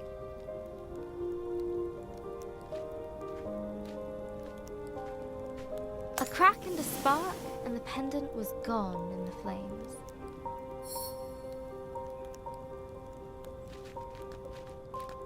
This is a market, right? You have to help me if I give you something. Look, buy help. It's not the kind you need. It isn't? Why? I trade in oblivion. I feast on memories. Oh. But you can still help me. I need help to make a dragon pay for destroying my village. Well, don't come complaining to me when there's a big dark hole in your head. What memory are you prepared to consign to the flames?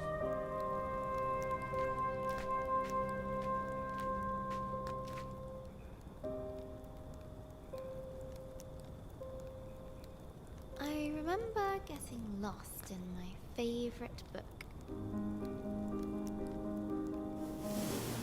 No, you don't. Don't what? Don't remember. Never mind, never mind. Look, this bit can go on forever. The offering has been made. Thank you, I guess? 2 offerings down. 1 to go, and they'll help me follow the dragon under the lake. Ooh. What next? I don't know. Do you think they'd take another memory? The last offering must keep our fire burning. A gesture of hope, of friendship. But it cannot be given by you. And we've already given you something, so we're out. What about Lump? You have something to give? Sure. I got Lump. You would give yourself to help your friend. Of course. Lump? You don't have to do this. There must be another way. This is important to Human. You freed Lump. You gave Lump memories. Lump want to give you something too.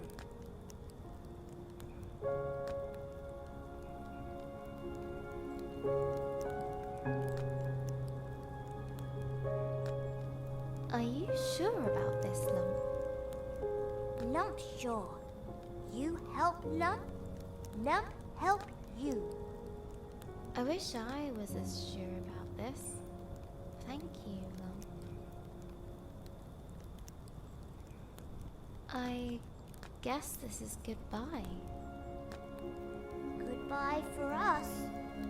Hello for you and Dragon.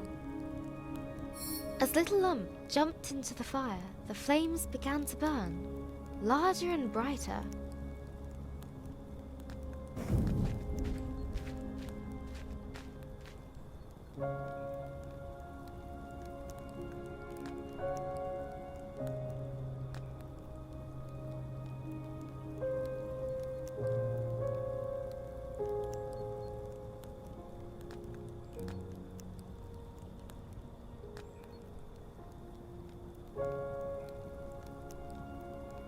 Georgia felt a change come over her. Slits opened in her neck. Gills. She could now breathe underwater. The wish has been granted. Time for us to go. Hope you like your gift. Thank you, Lump. I'll never forget what you did. I should go to the lake. Follow the dragon. I guess.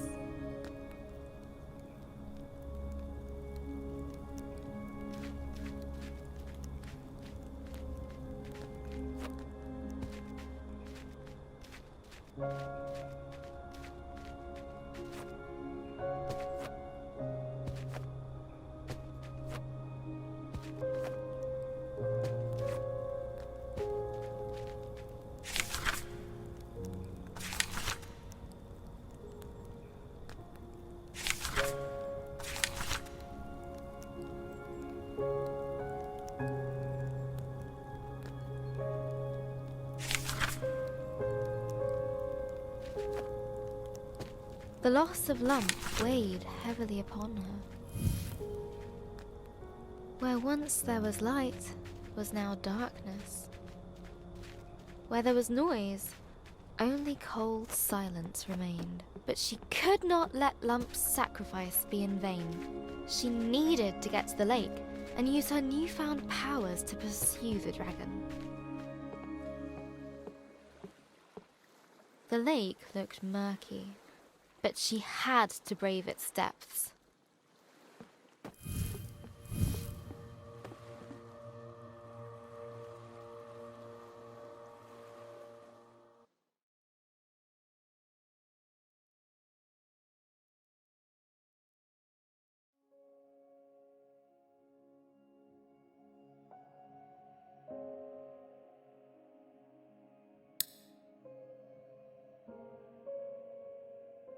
It's 5 a.m.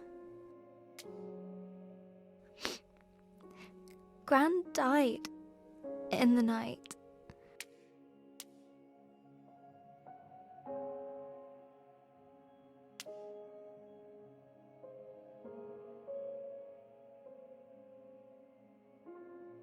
Mum got the call a few hours ago. She's still crying. I just feel...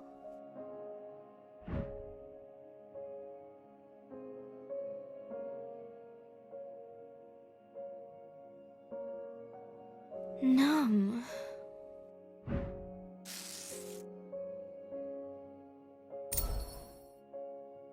I tried to go back to sleep.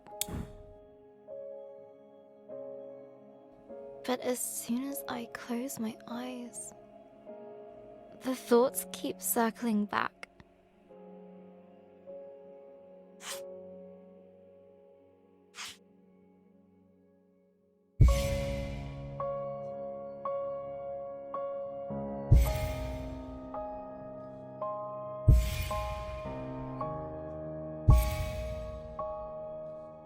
We should have been there. We drove to the hospital first thing in the morning.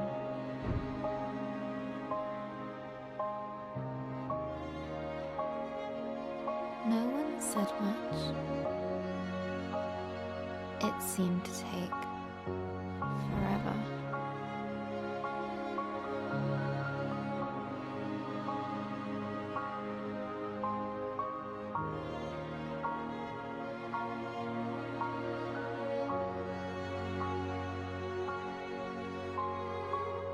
I've never seen a dead body before.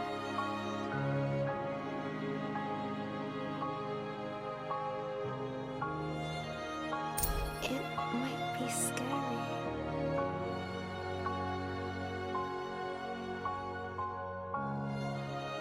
But it's just Gran, right?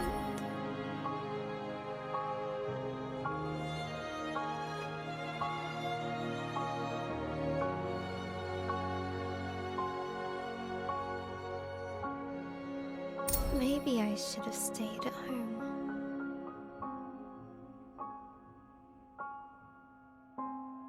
When we finally arrived, I wasn't so sure about being there at all. We went up the stairs to room 305.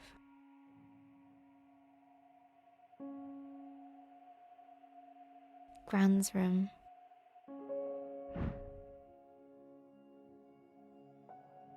Mum gently put her hand on my back and asked me if I wanted to wait outside. I said yes.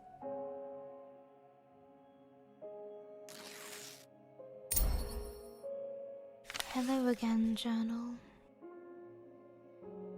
I'm sitting in the waiting room. Just rows of plastic benches in a sea of blue linoleum. And it smells like Ben's bottom cream. A little doodling should distract me from this dreary place.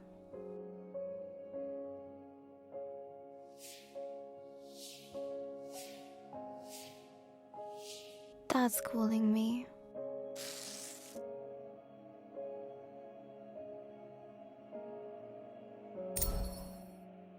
Dad had his arm round Mum as they came out of Gran's room. I've never seen her like this. Mums aren't supposed to cry. They're strong. They're meant to know what to do. Always.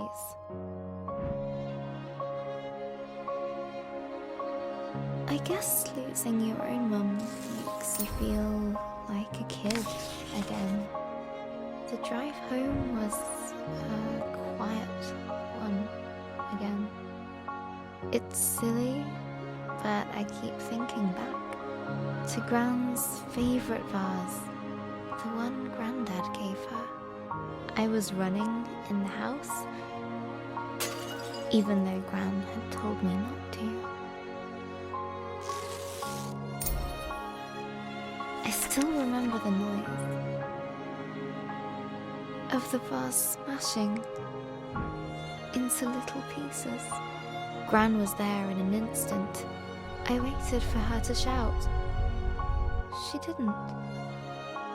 She just looked sad. And somehow, that was worse.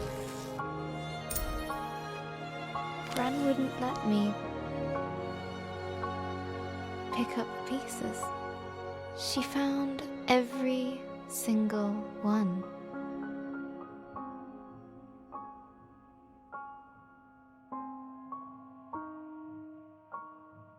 And carried them into the kitchen.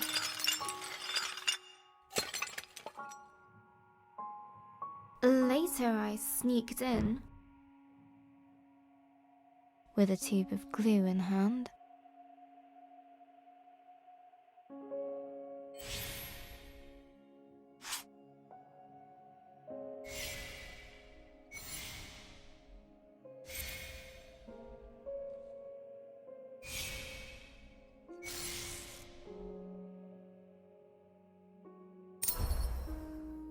It was a mess. I got glue everywhere. But Gran smiled when she saw the vase. She put it in the cupboard. Later I found it again.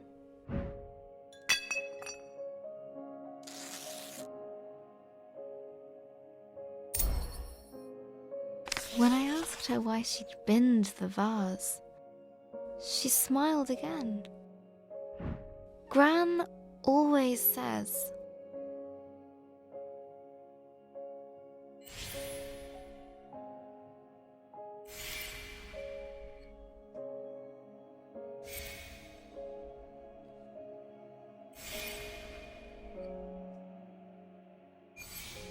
we can't hold on to things forever. Let them live in your memories.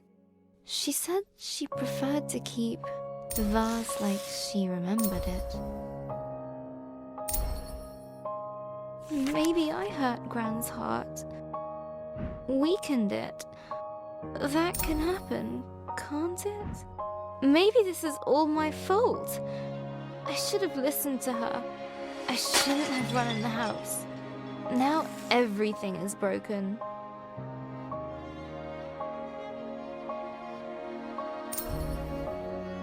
If I'd started my story sooner, Gran could have read it.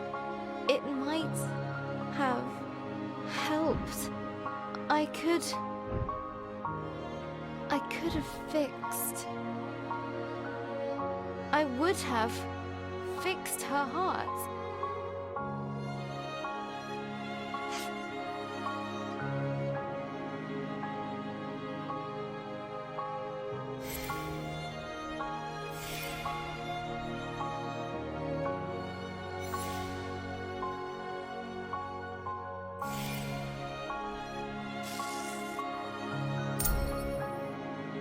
Really? I don't even know how to fix my story. It's a mess. I left Georgia to sink into cold, dark waters. She's completely alone. She left behind Lump, her only friend. Okay, focus, Izzy. How can I continue the story? How would she feel about this situation? Georgia felt ambivalent. We're getting somewhere. Now, let's see.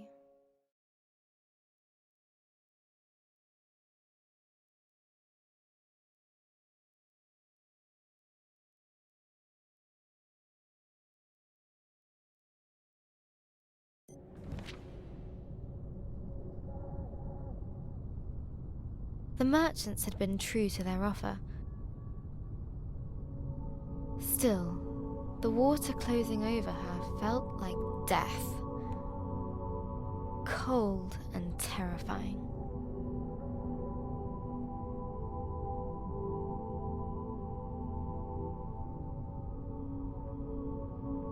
I can breathe! This feels so strange. Wish Lump could have been here. There was nothing I could have done. Was there? But there was no time to dwell on her lost friend. Georgia had a dragon to find. Which way did it go? This one. All right. Another branching tunnel. The walls were closing in. Down here, I guess. Far too narrow for winged beasts. Did I guess wrong? A dead end. Oh, I knew it! Wrong tunnel. No. There must be a way. Think, Georgia. Think! How do I get up there?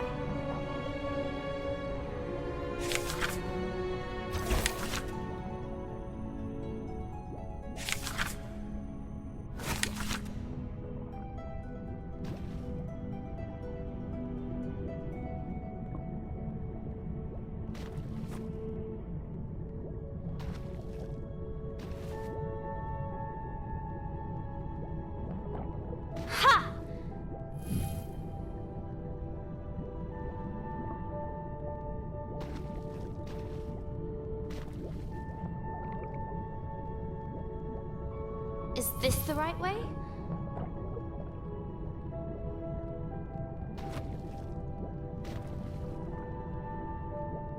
Or maybe here?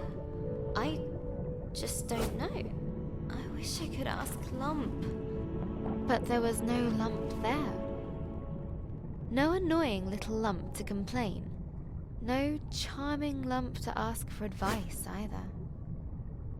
The submerged tunnels flared outwards, a tangled mess of caverns and hollows, twisting and turning. Bending with almost malicious intent.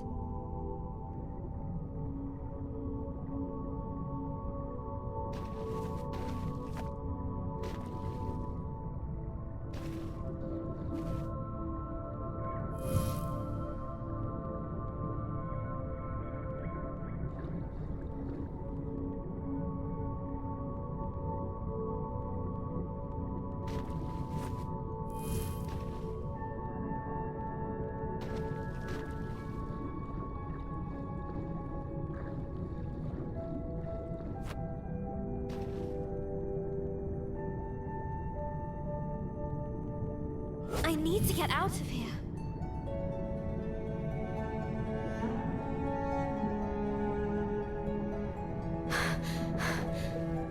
Breathe, Georgia. Breathe. I've got to find the dragon. Make it pay.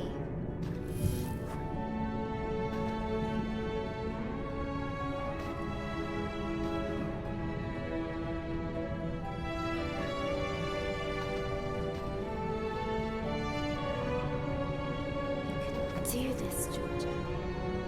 No! Gah!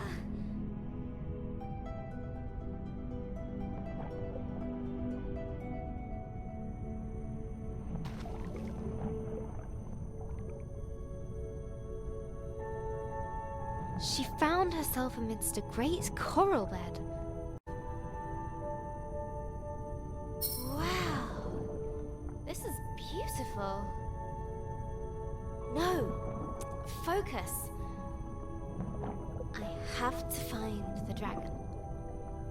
No matter what.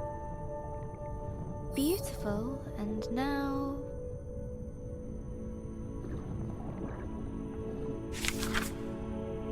broken. It grows back, right?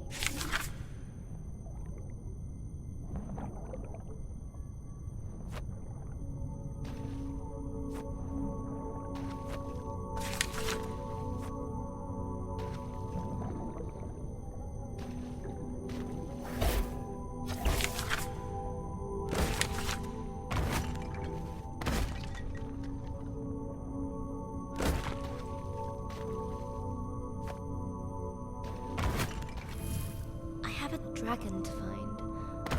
I have to focus on that. No matter what. She spoke those words. But deep in her heart, a seed of chilling doubt took root.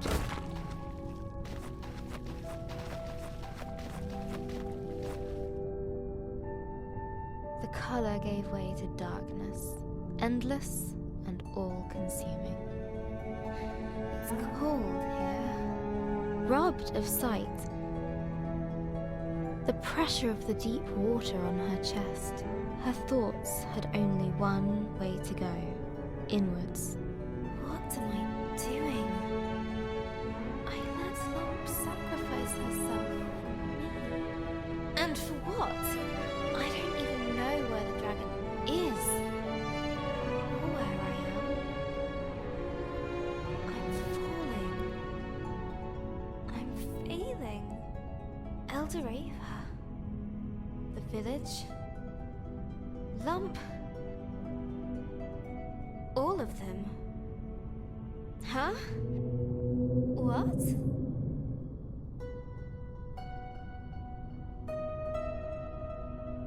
Air?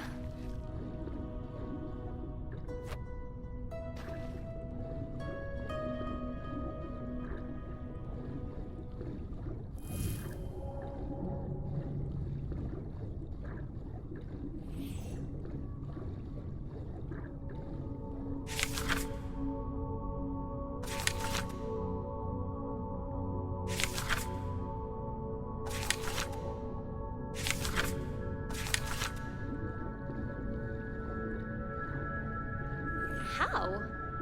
It doesn't matter.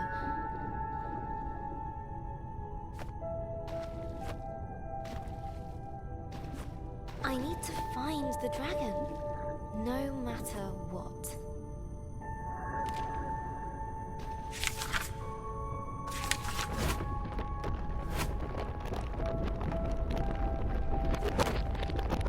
A cold determination gripped her. Numbing all other thoughts. Press forward.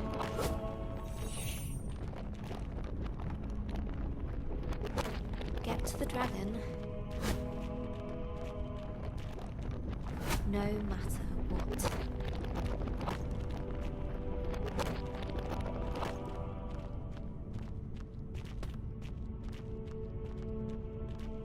There was just the way forward, barred by an indestructible metal door. No! I need to find the dragon. Georgia could no longer ignore the seed of doubt.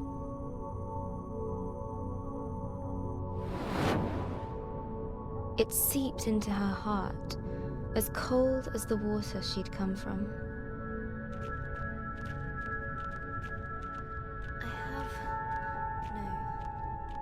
I need to find it. The dragon. No matter what. No matter what. The Seekin seemed friendly. Hey, have you seen the dragon? Wait.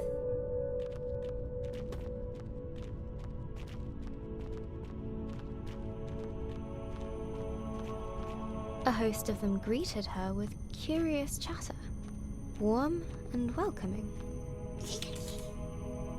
Have you seen the dragon? Please. No?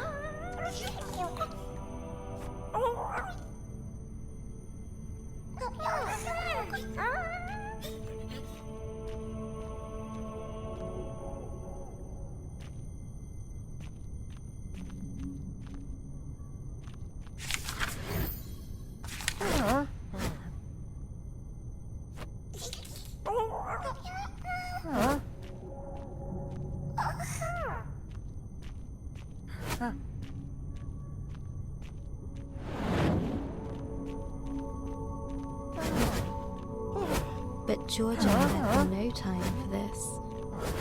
Let me through! I need to find the dragon, no matter what. The words felt hollow and meaningless.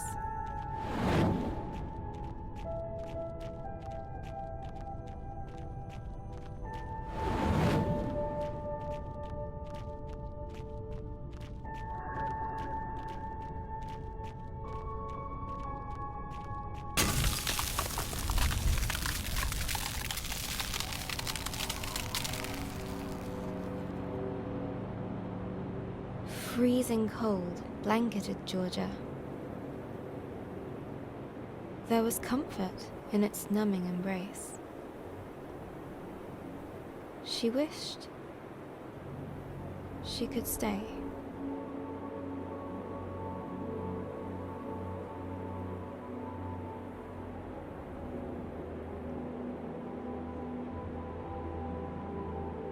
What's happening?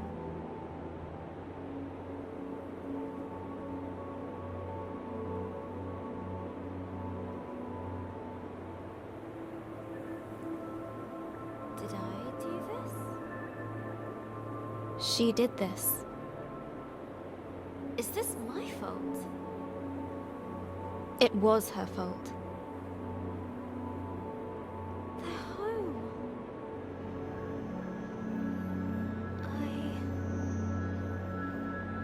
I destroyed it.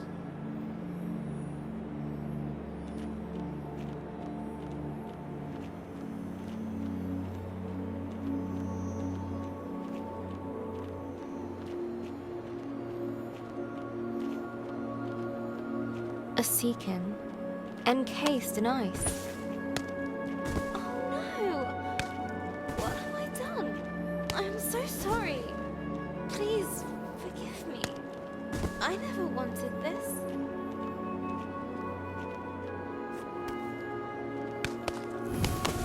This is horrible. I didn't know. I should never have come. What would Elder Ava think of me? I'm so selfish!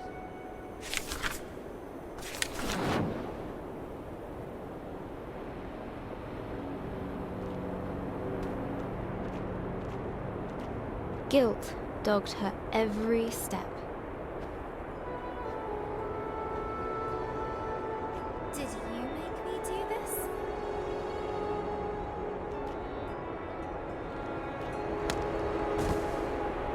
It would not rest. It would not leave him. It would not cease.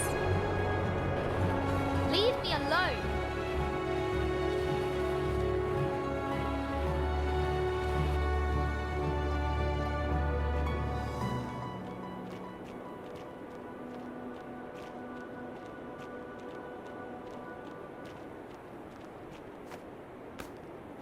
Must get away. Have to move.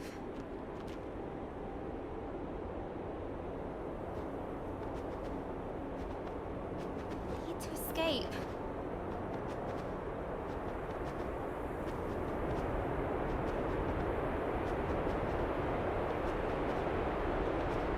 Please. I didn't know. I didn't know.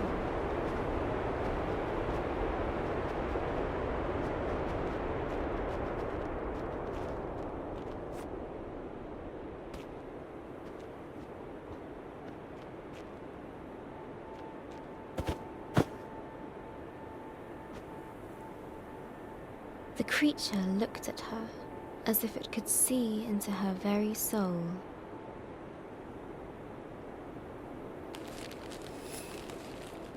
Under its stare, her fears crystallized like ice.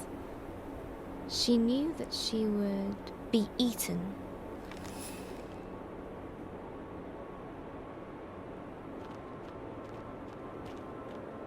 You'll consume me until there's nothing left. I can't let that happen.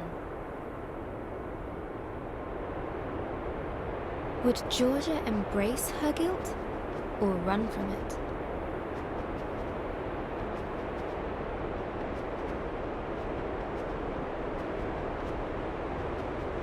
Have to fight it. Can't let it get me. Must keep moving.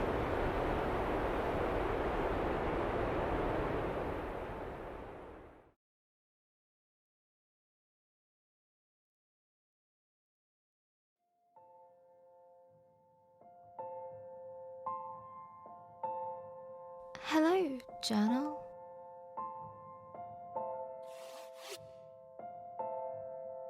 Dear Journal.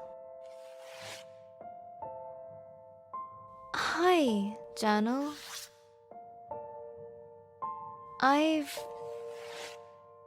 Today...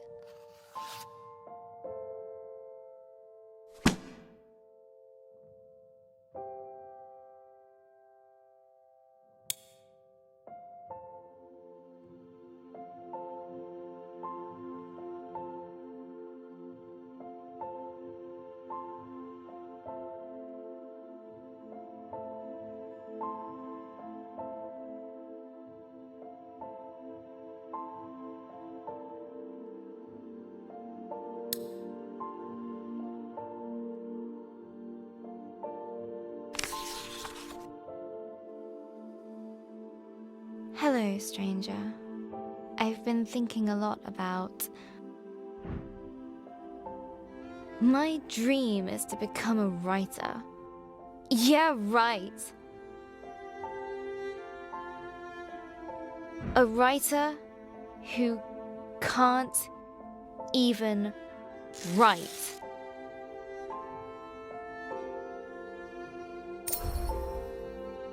Okay.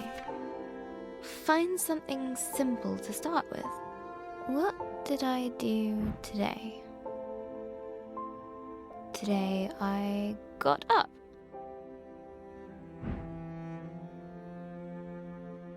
I had breakfast.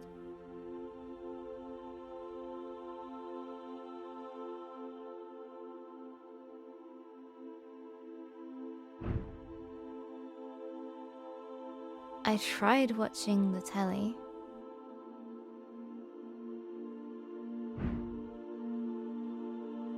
That's it. I'm going back to bed. Hi, journal. Another day.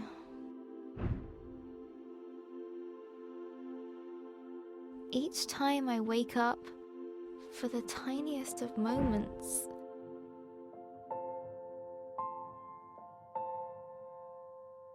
it isn't true. But then it all comes rushing back. It is true.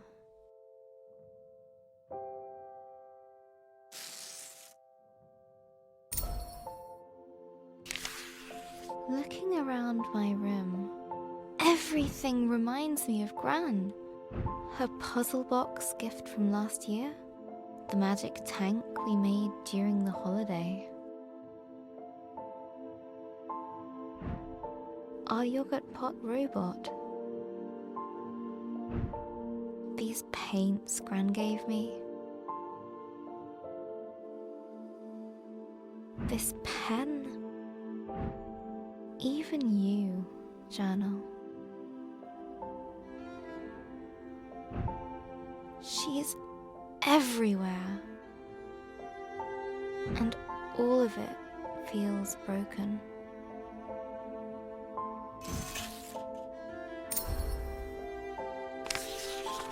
Today is Ben's birthday. Dad baked a cake. Mum insisted that I come down and have some.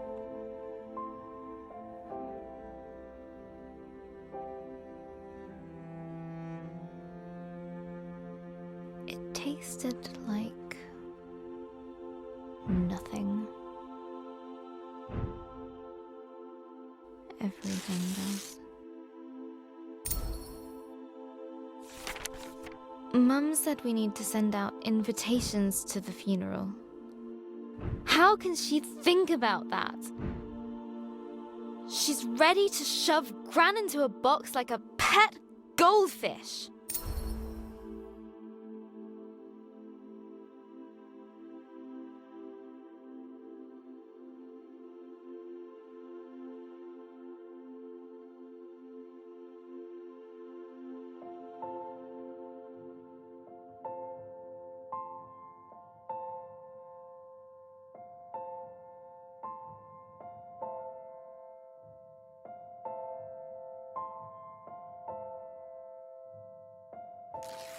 Then I stormed off into my room.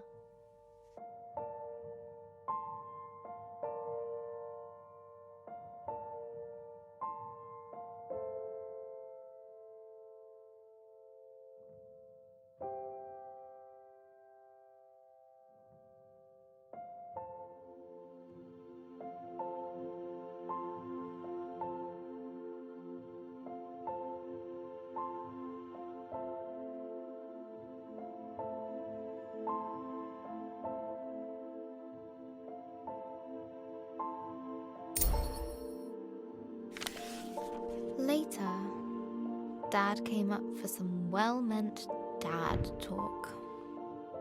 I know you're sad, but it will get better. You'll see. Just give it time. I know he wanted to cheer me up, but he's wrong.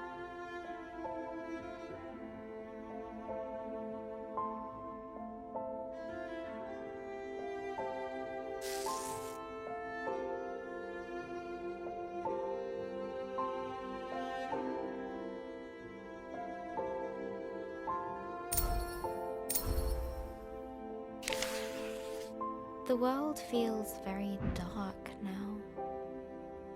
Gran has a proverb for times like these.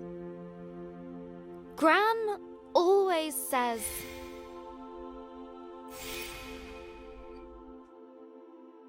"It's always darkest before the dawn." no, that's not right. That's what she would have said.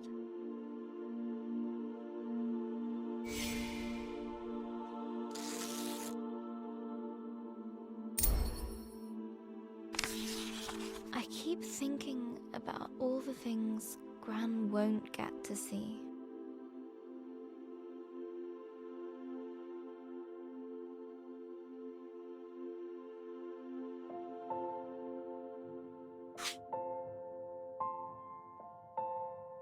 When I go to university, she won't be there.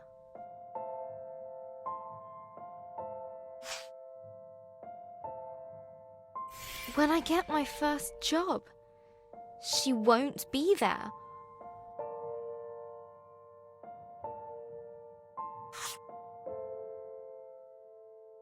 If I get married, she won't be there. Even if that's unlikely because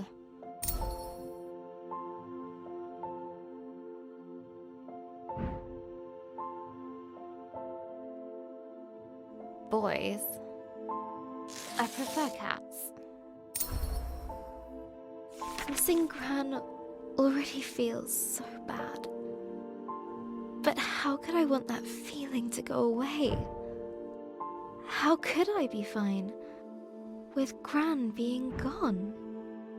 I'm going to have to feel like this forever.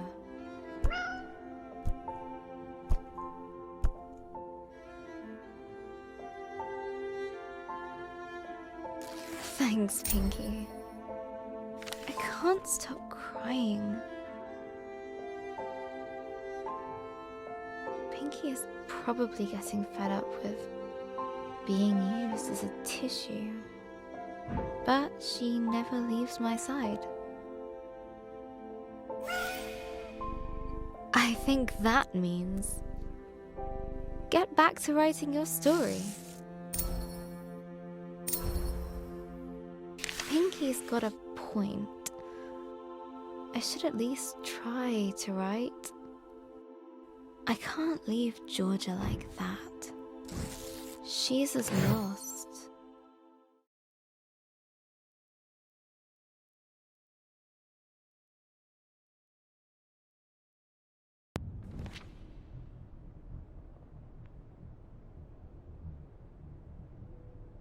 My head. Where am I?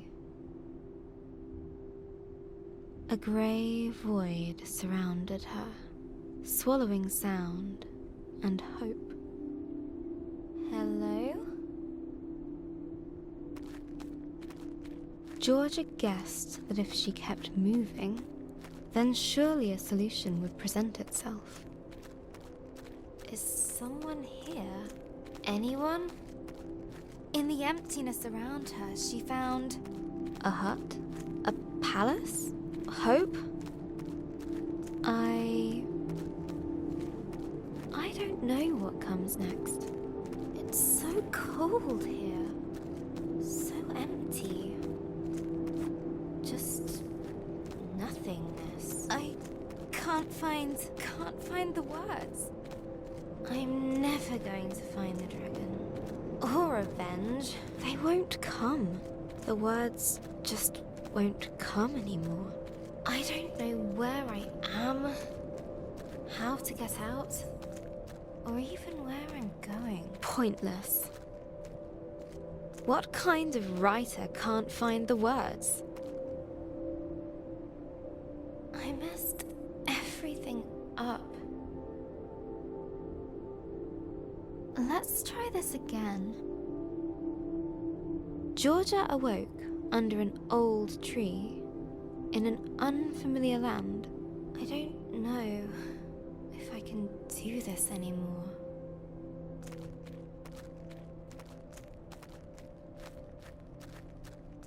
She walked boldly ahead, a spring in her step. I'm so tired. Georgia knew she just had to keep going.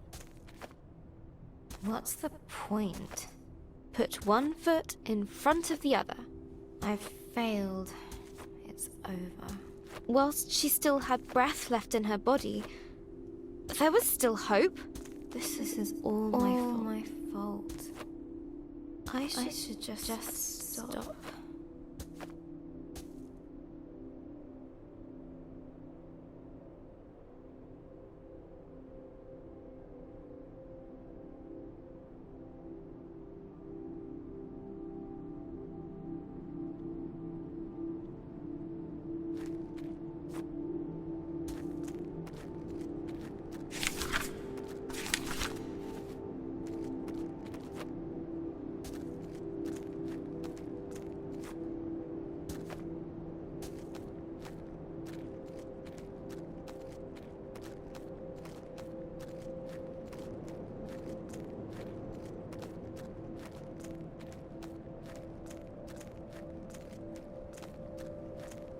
Hey, Georgia.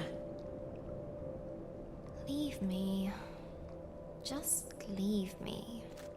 Psst. Here. Where? I don't see a thing.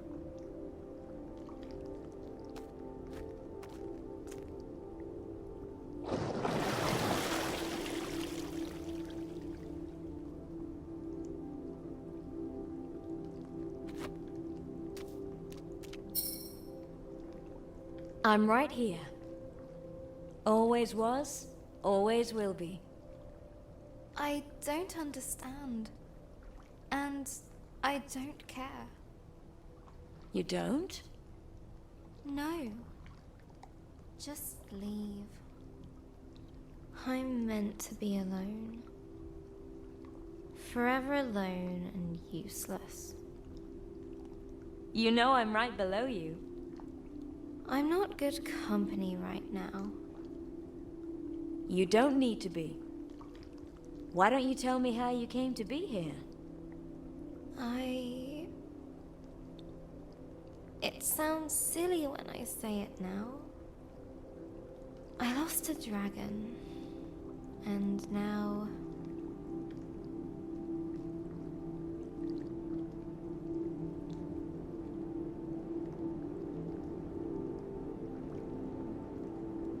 I just don't know what to do next. But at some point you knew, right? You had purpose, hope. Yes. I knew exactly what I needed to do. I had to stop the dragon. Return the fireflies. Save the village. And you couldn't do those things? I tried. But I just ended up doing everything wrong. Everything? Are you sure about that? Well... Think back. Okay. Maybe not everything. Go on. I didn't deliberately freeze everyone in the Undersea Kingdom. Well then, that's something.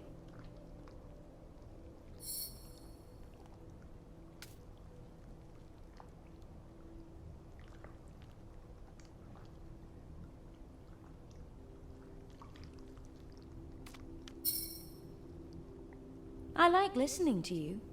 Would you continue? You do? Oh. Well, okay. It's just...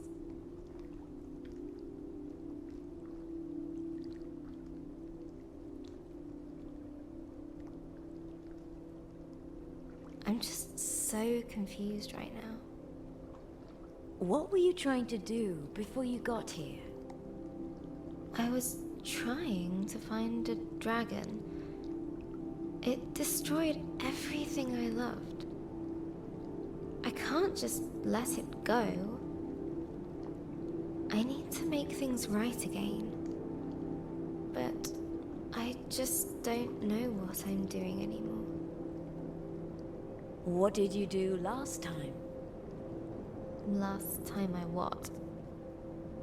Found a dragon. What? I've never found one before. Then how can you expect to know exactly what to do? I guess I can't. But I want to.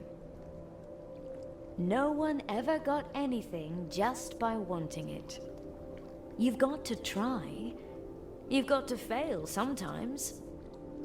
I wish I had your confidence.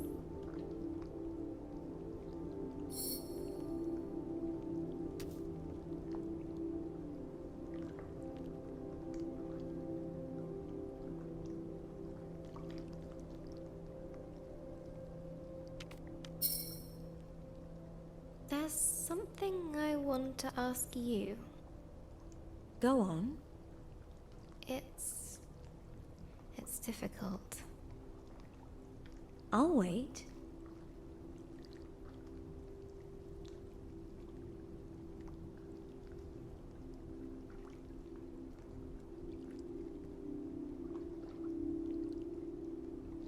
I don't know where I am, or even who I am. I'm lost. Could you help me become a little, unlost? I don't think that is a word. That's not entirely helpful. You seem to think that it's wrong to be lost. Well, isn't it? Everyone feels a little lost sometimes, even me. You do? Really? I don't mind it, actually. Do you? Well, yes. I usually know what to do and where to go. So, if someone else were lost, what would you tell them to do? I'd tell them to think about all the available options. How about taking your own advice? I guess I could count the spots on your back until we get to someplace else. Let me see if I can help you out there. Patience.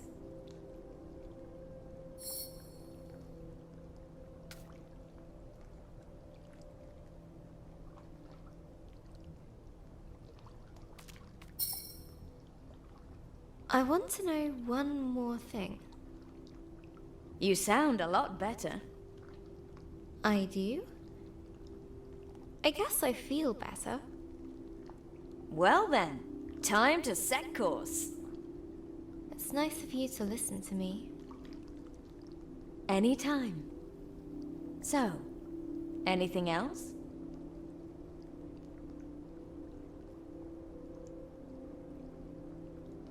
I don't have the strength to go on. That's okay. It's not. People are relying on me. But you're still human. You still tire. We all do. I guess I hoped it wouldn't take this long. I'm tired. Tired of trying. Tired of failing. Tired of everything. You need a rest. But I can't! I don't have time! Why? I can't let the dragon get away with what it did to my village. That sounds like quite a tiring thing to do. Well, yes. Want to take a rest together?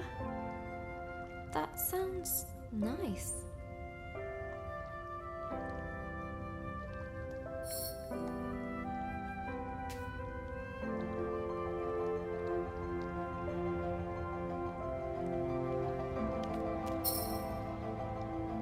This is where I leave. But You're not alone. You are loved. Be kind to yourself.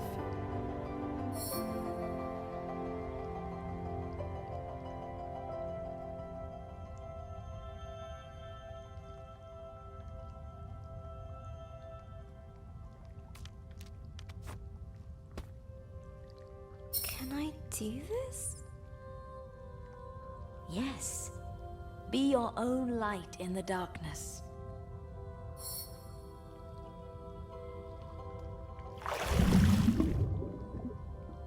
I'll try. Thank you.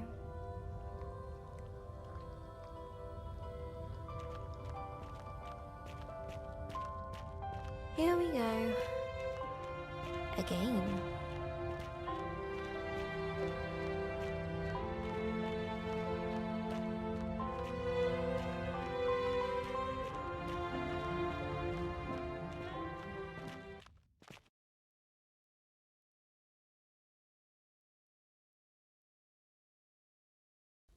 Hello, journal. The funeral was today. Mum and Dad dressed all in black. They even bought a black romper for Ben.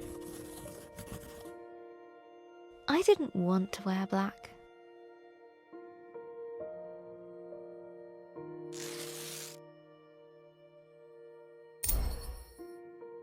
Gran thought black was depressing. That life was dark enough already.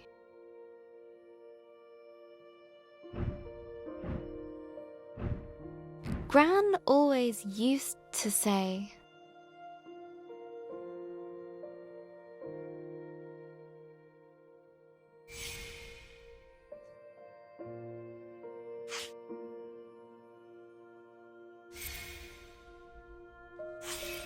Colors are the music of nature. I'm starting to see what she meant.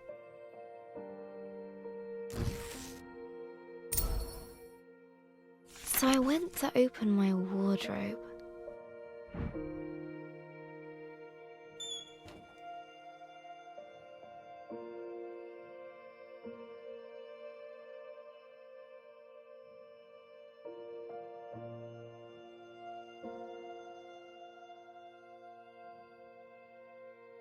There it was.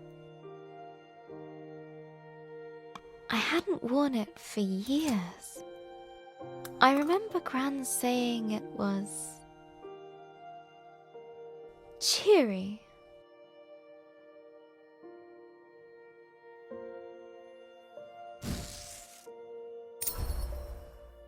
The funeral was outside, in the memorial garden. The sun was shining. The birds were singing.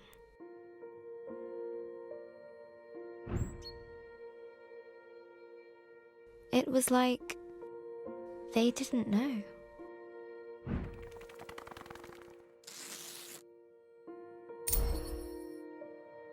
The vicar had just started talking when Uncle Alan stepped into the fish pond.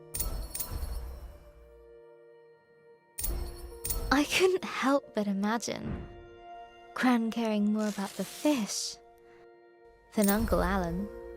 The picture stuck in my head.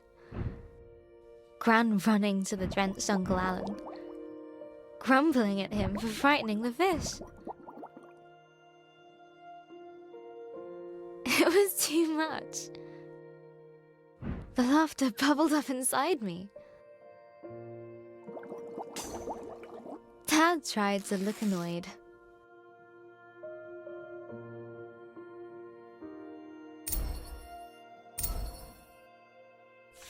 After the vicar finally finished droning on, we started the singing.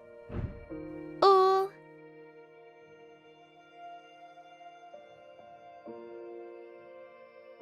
things bright and beautiful.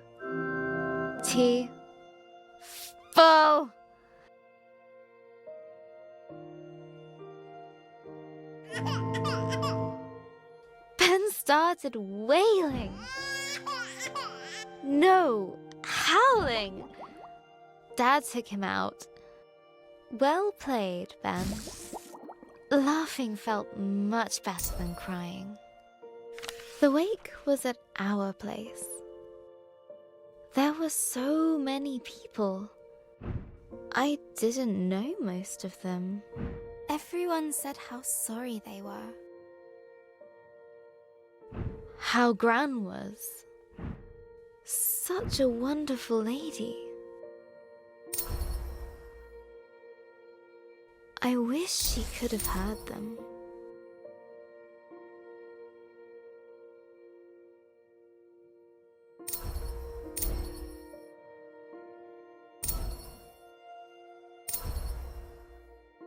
Everyone had a story about Gran.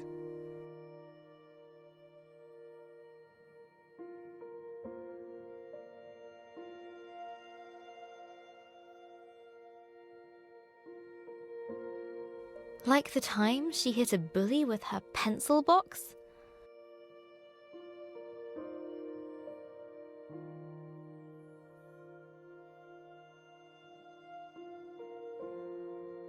Or when she saved a toad that had hurt its leg?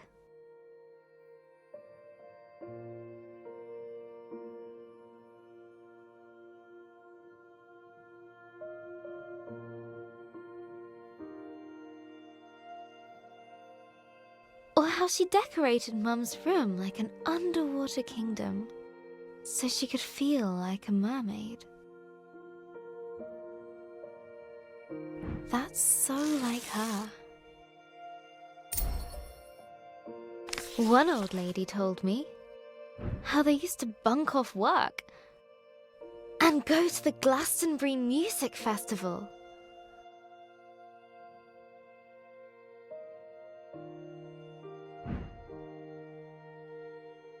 Another of her friends said Gran once got arrested.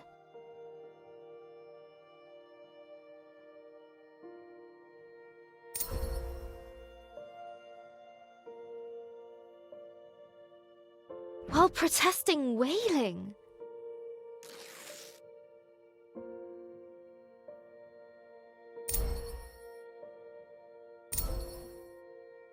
I expected this day to be terrible, Journal. And it was. But I didn't expect to smile or laugh, to be surprised, to feel happy that people loved Gran like I did. Each time I heard a story about Gran, I could imagine her laughing along with it. It was like she was there with me, helping me through it.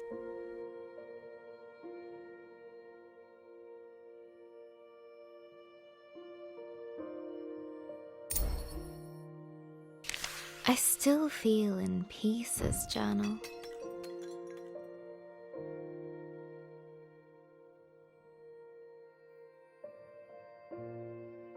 Maybe there's a part of me that will always be sad, that will always miss her. But maybe that's okay. And that's the way it should be.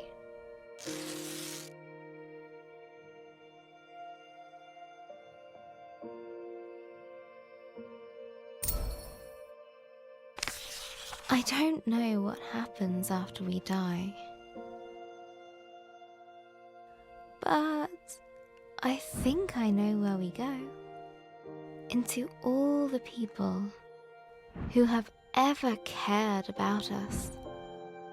We make a sort of place for them in our hearts.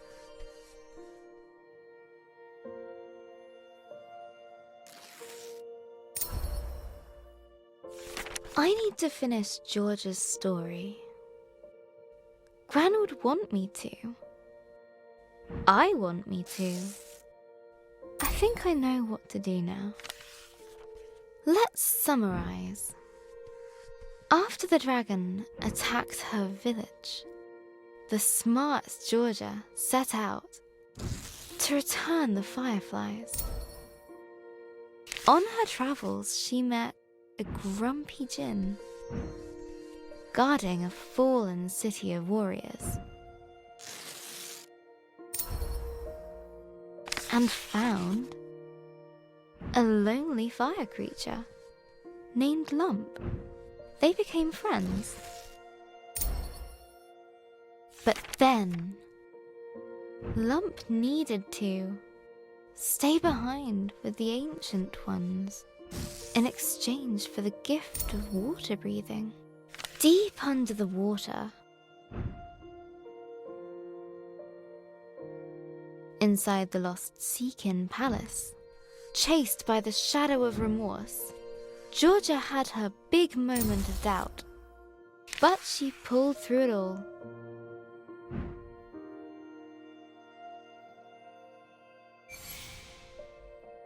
And now she is ready to face.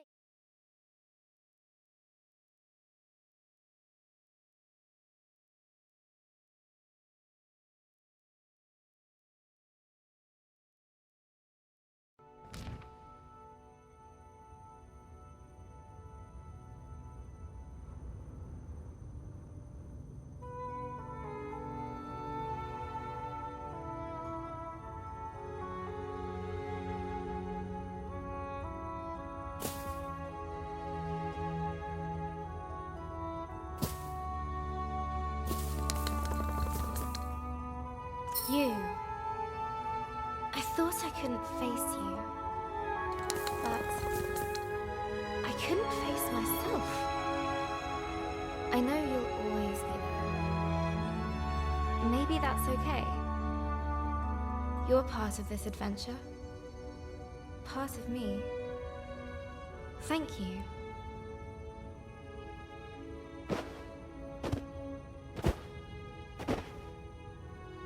Now,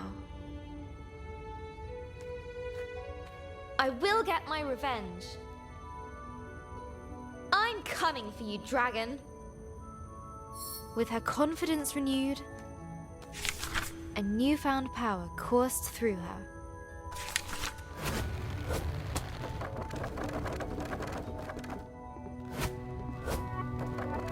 I feel like I can do anything.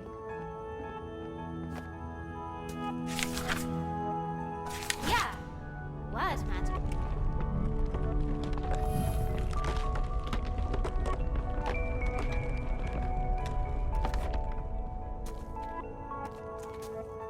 Light as a feather.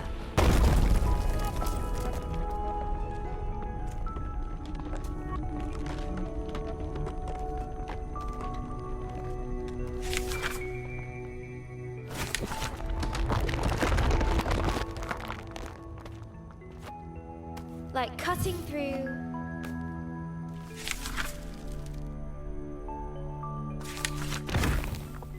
Eldoraven's crabapple pie. The world welcomed her.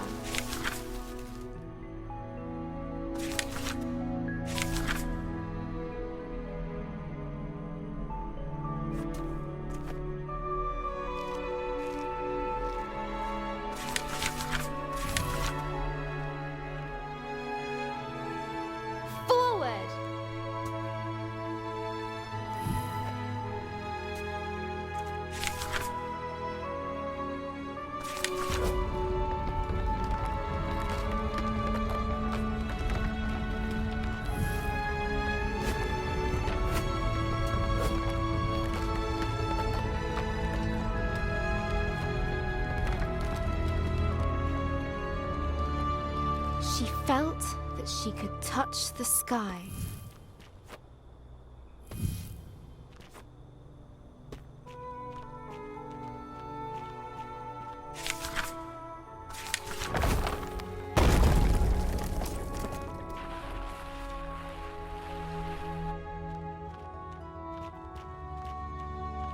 A tall tower loomed overhead.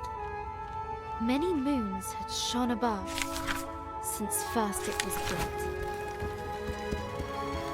Another obstacle? Ha!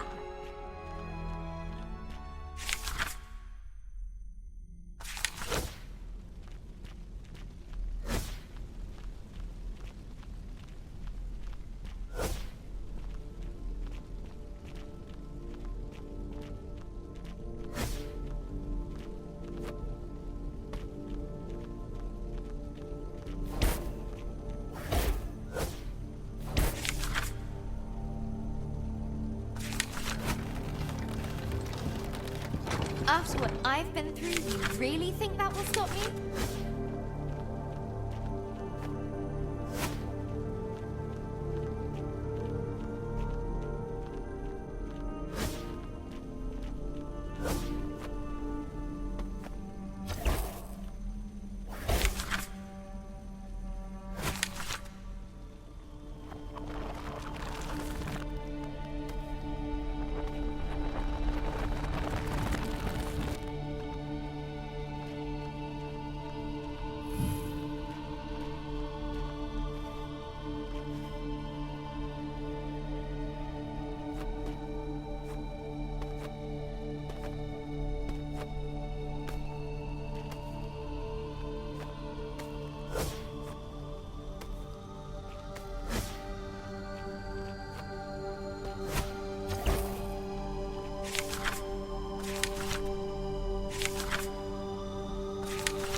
George's voice echoed over the age-old crumbling stones. A lone figure stood, unbowed, defiant. It drew her to it. Her foe rose before her. No breath in its body, but no less terrifying.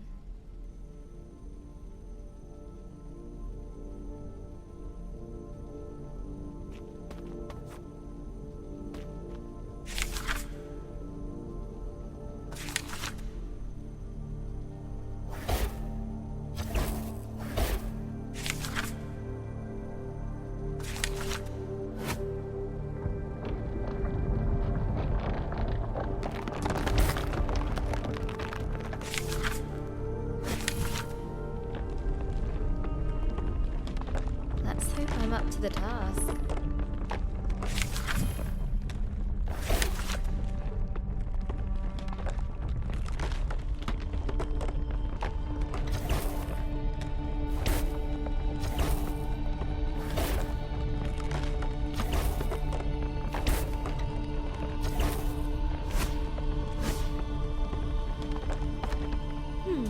What now?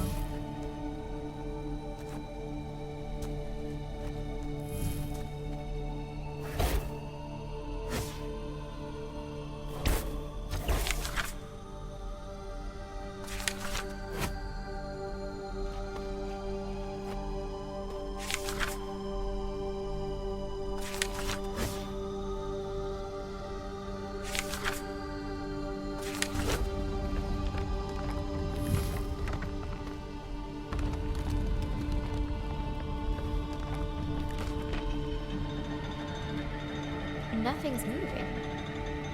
Must be more to do.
That's it!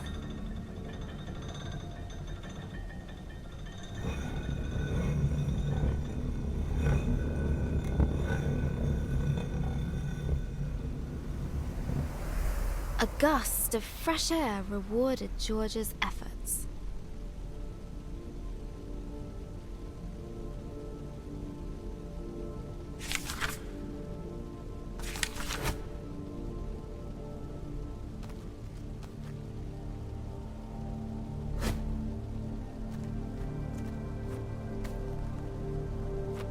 All right!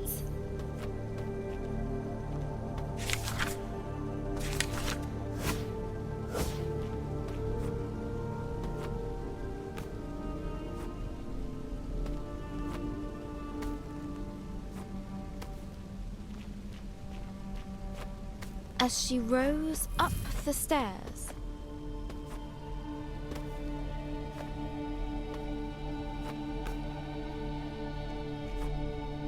Georgia knew the tower's purpose: to watch over a long forgotten land should ancient evil stir. No statue this time, but bone and scale and claw. In its fire-wreathed home, waiting. There you are! And here I wasn't such a good idea. It was a great idea! Woo! Ha-ha!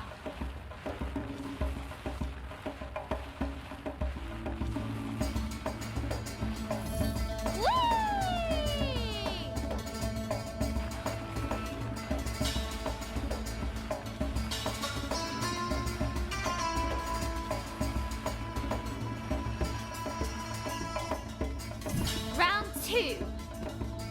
Yeah!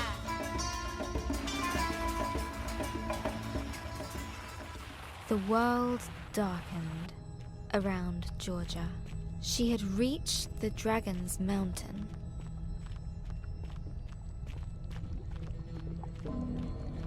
For the first time, Georgia felt no fear. She knew she had all she needed. Feels warm on my soles. Before her, a molten sea stretched into the distance. It did not slow her down. I laugh in the face of lava.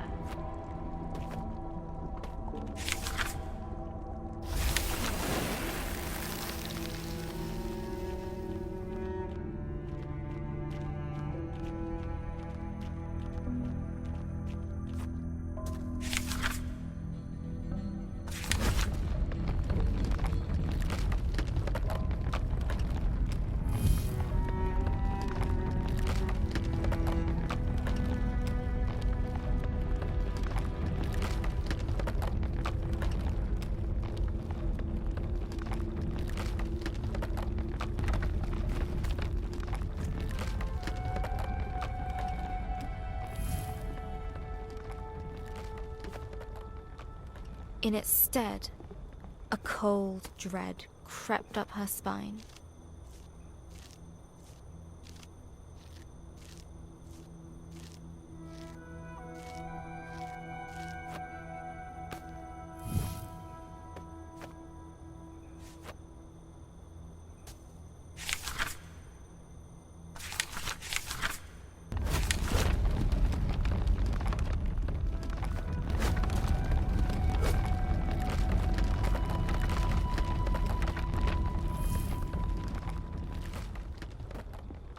This looks like my village.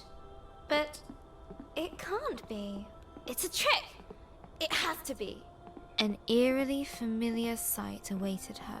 That's my house! How? Eldorava!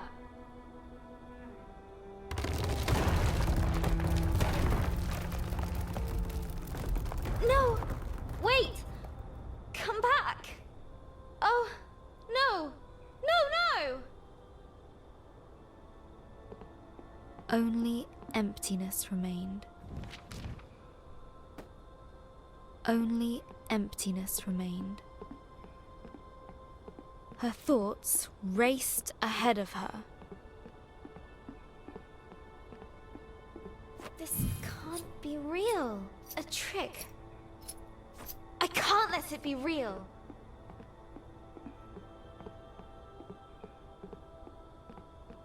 She gripped the chain with furious determination.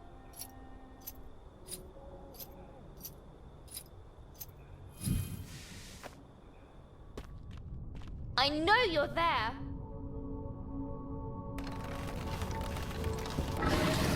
Roar all you like! It won't stop me!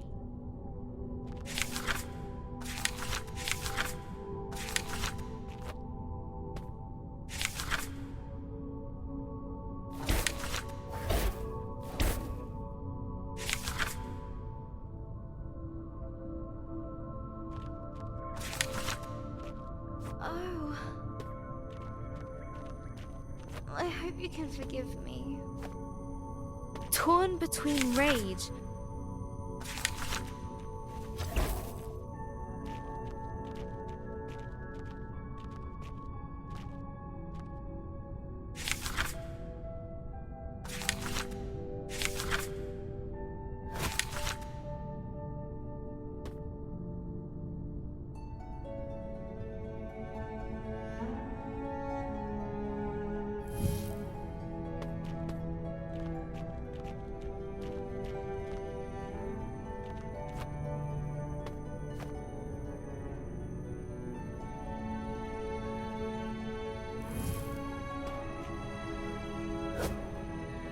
and regret.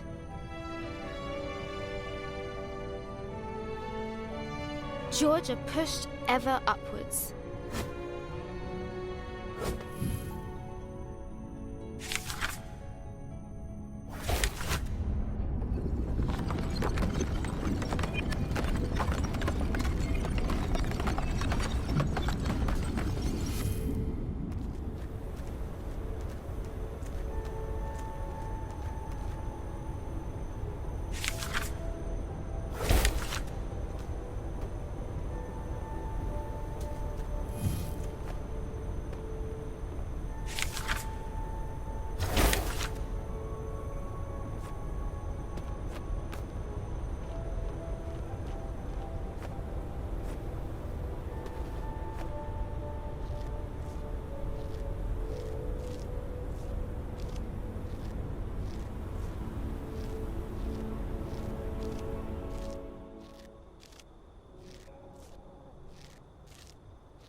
But even through adversity within and without, her determination shone bright. She had grown.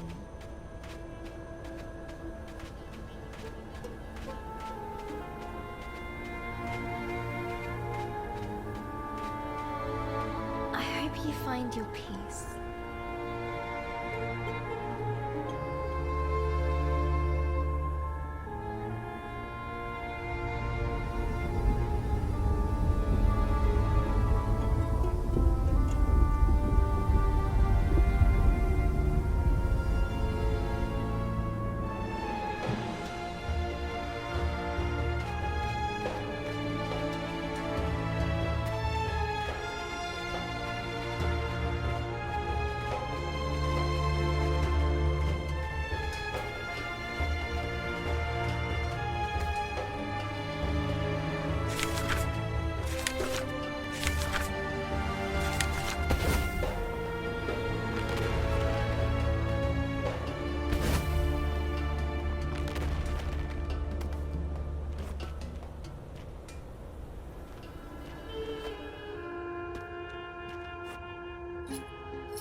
That's not what happens.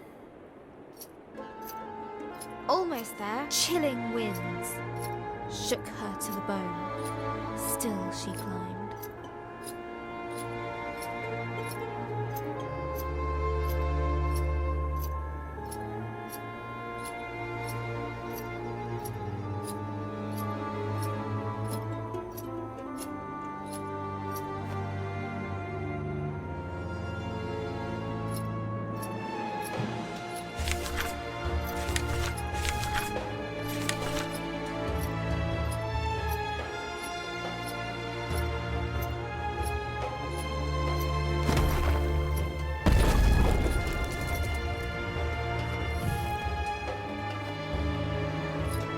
Almost there!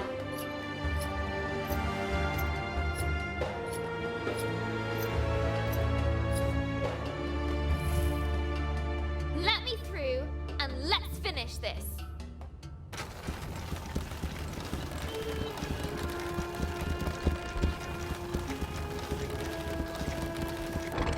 Glad we're on the same page. Every stride pushing against.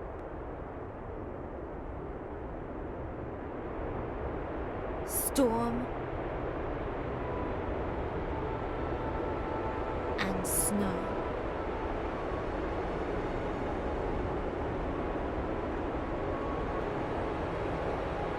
Defiant.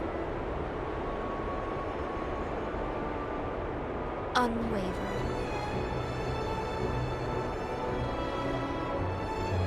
One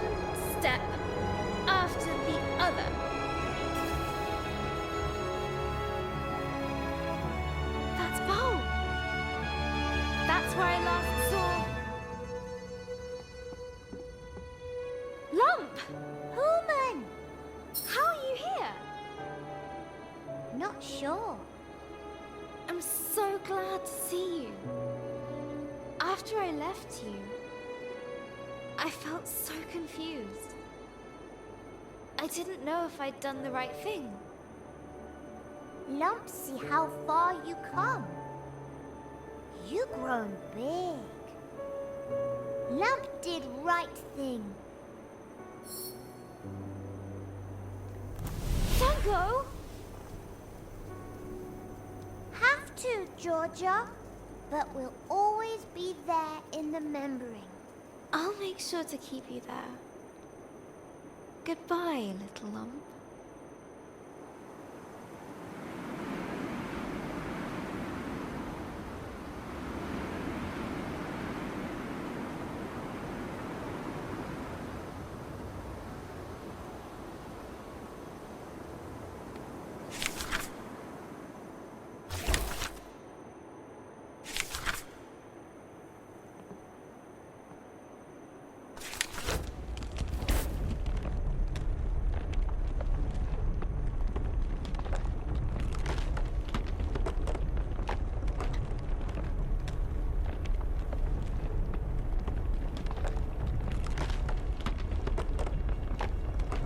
Hello, dragon. Here I come. Finally. Georgia readied herself for a confrontation.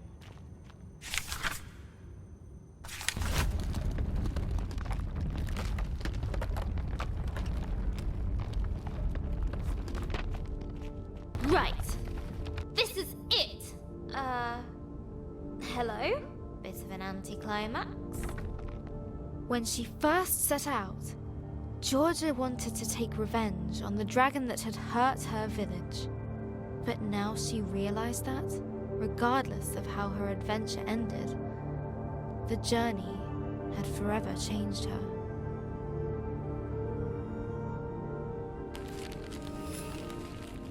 Standing there, she felt calm. A wonderful sense of serenity washed over her.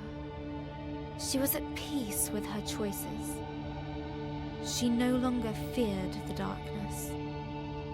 Show yourself! I am here to do what must be done.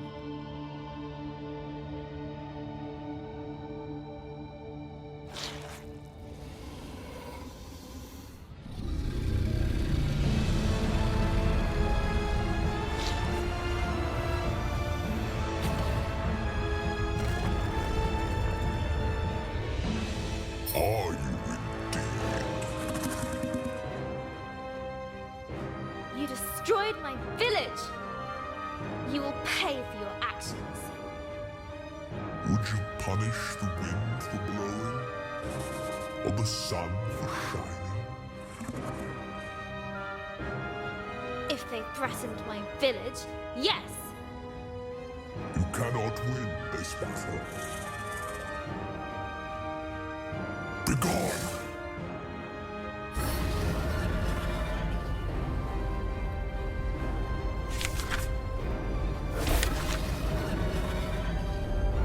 You can't just make me disappear. I am the Unmaker, the Ender of worlds. Not this one. All things must come to an end. Your friends, your family, you. Not if I can help it. In time, ponder this elsewhere.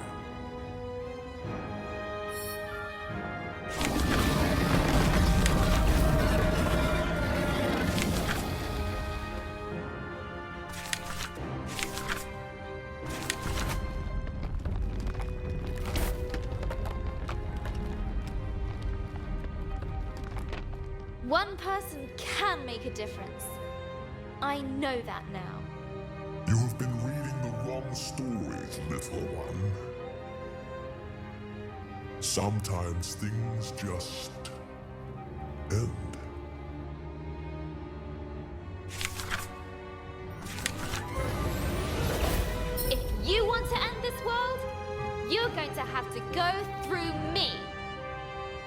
Yes. That's what I've been trying to do.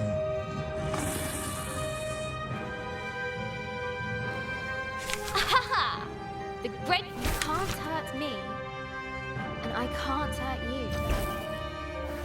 And what is your solution, little one? I'm not sure. Maybe just talk it out?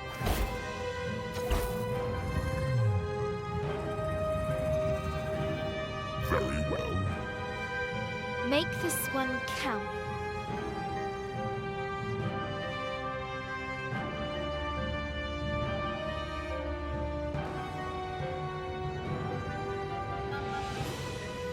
Do you really want to do it? Destroy this world? Want? This is not about what I want. It is about what is. Then what do you want? I am feared. If I could want, I would not want that. But I cannot choose my wants, no more than I can choose my purpose. Still, when I rest, when I dream, that is good.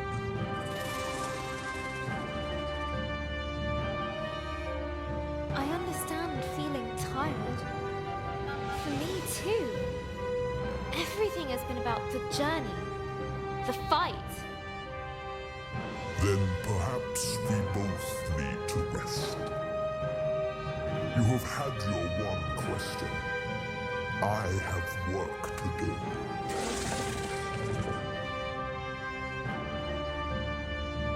Please! I've overcome so much to get here. I've had to face what I am and what I'm not. It was a struggle. And I think it always will be. I envy your fight. It can be yours too.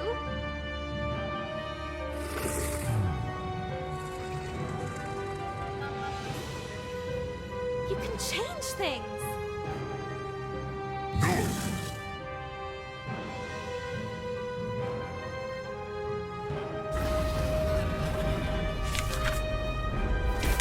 What? Why? You can't hurt me. I did not aim for you.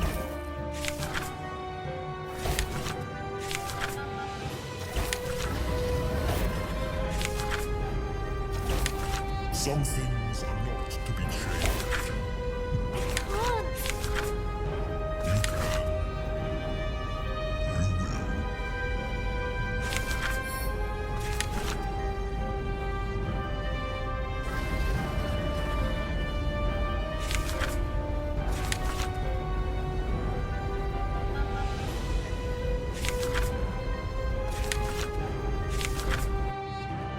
Learn to dream again.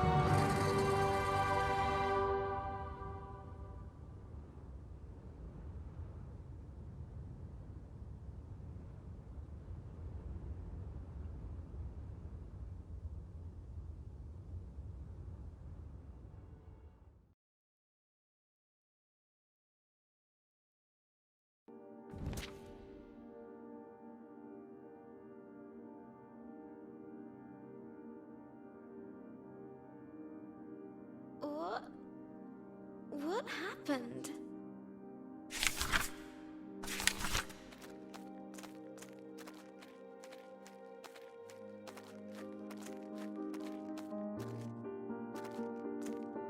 It's all gone, I'm afraid. It can't be just gone. Why couldn't I do anything? Why couldn't I save it? There was nothing to be done. Everything has a time to go, even worlds. But I don't want that. I feel like a failure. That's silly. You didn't fail because you couldn't win. I couldn't. The dragon is part of the world cycle. It cannot be broken. Then, what was the point of all of this? I failed before I even started. You recovered the fireflies. Ancient energies born of the same cycle. Between you, them, and your book, you'll work it out. Wait! What do you mean?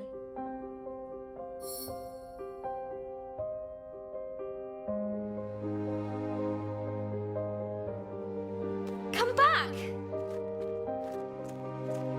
Please come back.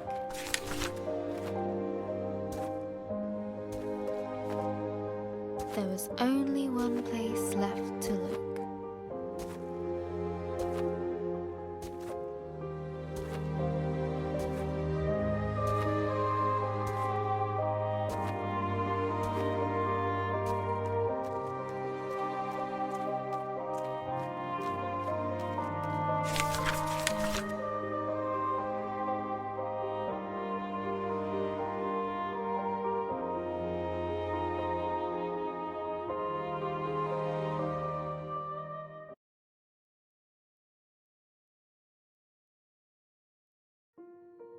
Astoria was gone, but the fireflies still remained, waiting for a new beginning.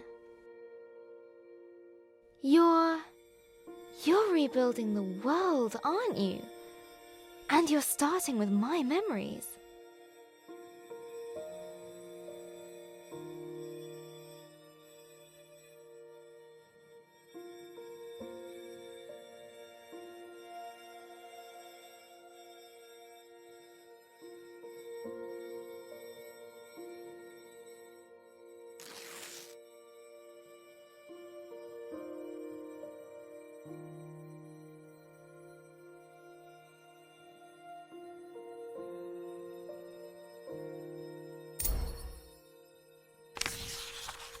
A fruitful work.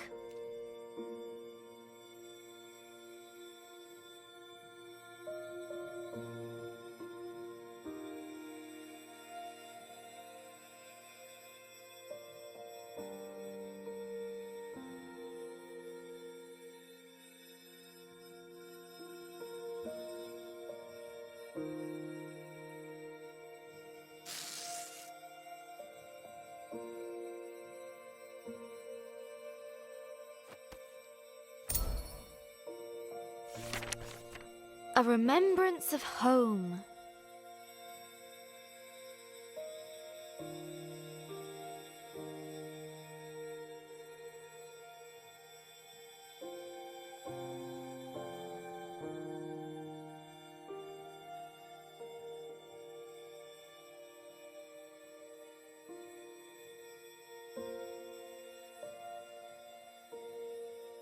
I've run out of fireflies. We're stuck. There's still something missing.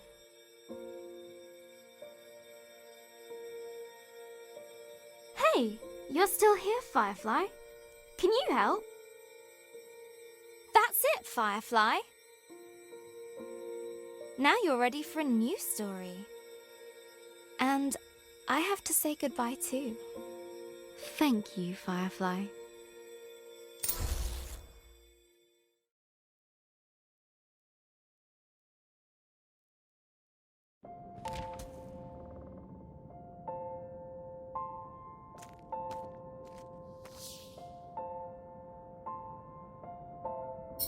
I never thought I'd see you again. But you're not really here, are you?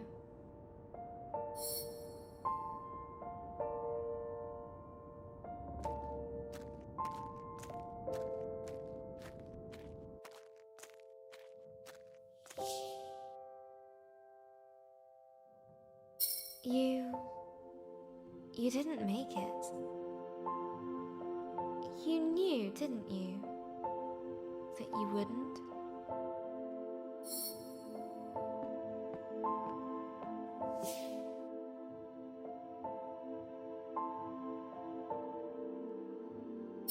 that's why the Firefly came to me. They knew too. So, these are my memories of you.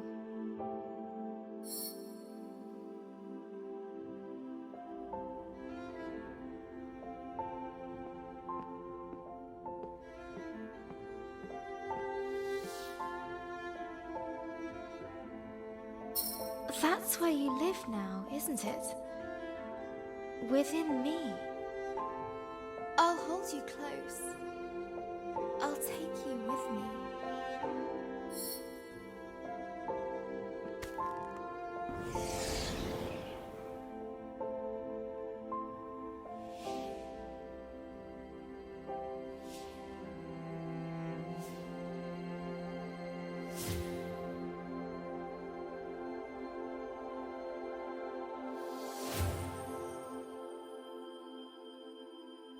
Always. Let's see what adventures lie ahead.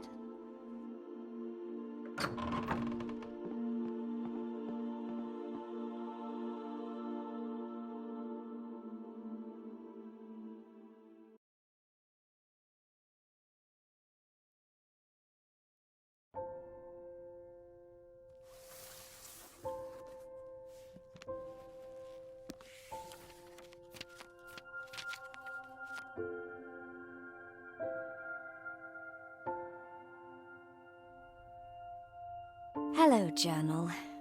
Reading these dusty pages makes me feel old. I reread them so many times as a kid, taking myself back to those dark moments, reassuring myself it would all be okay. That helped. You helped. I still miss Gran every day.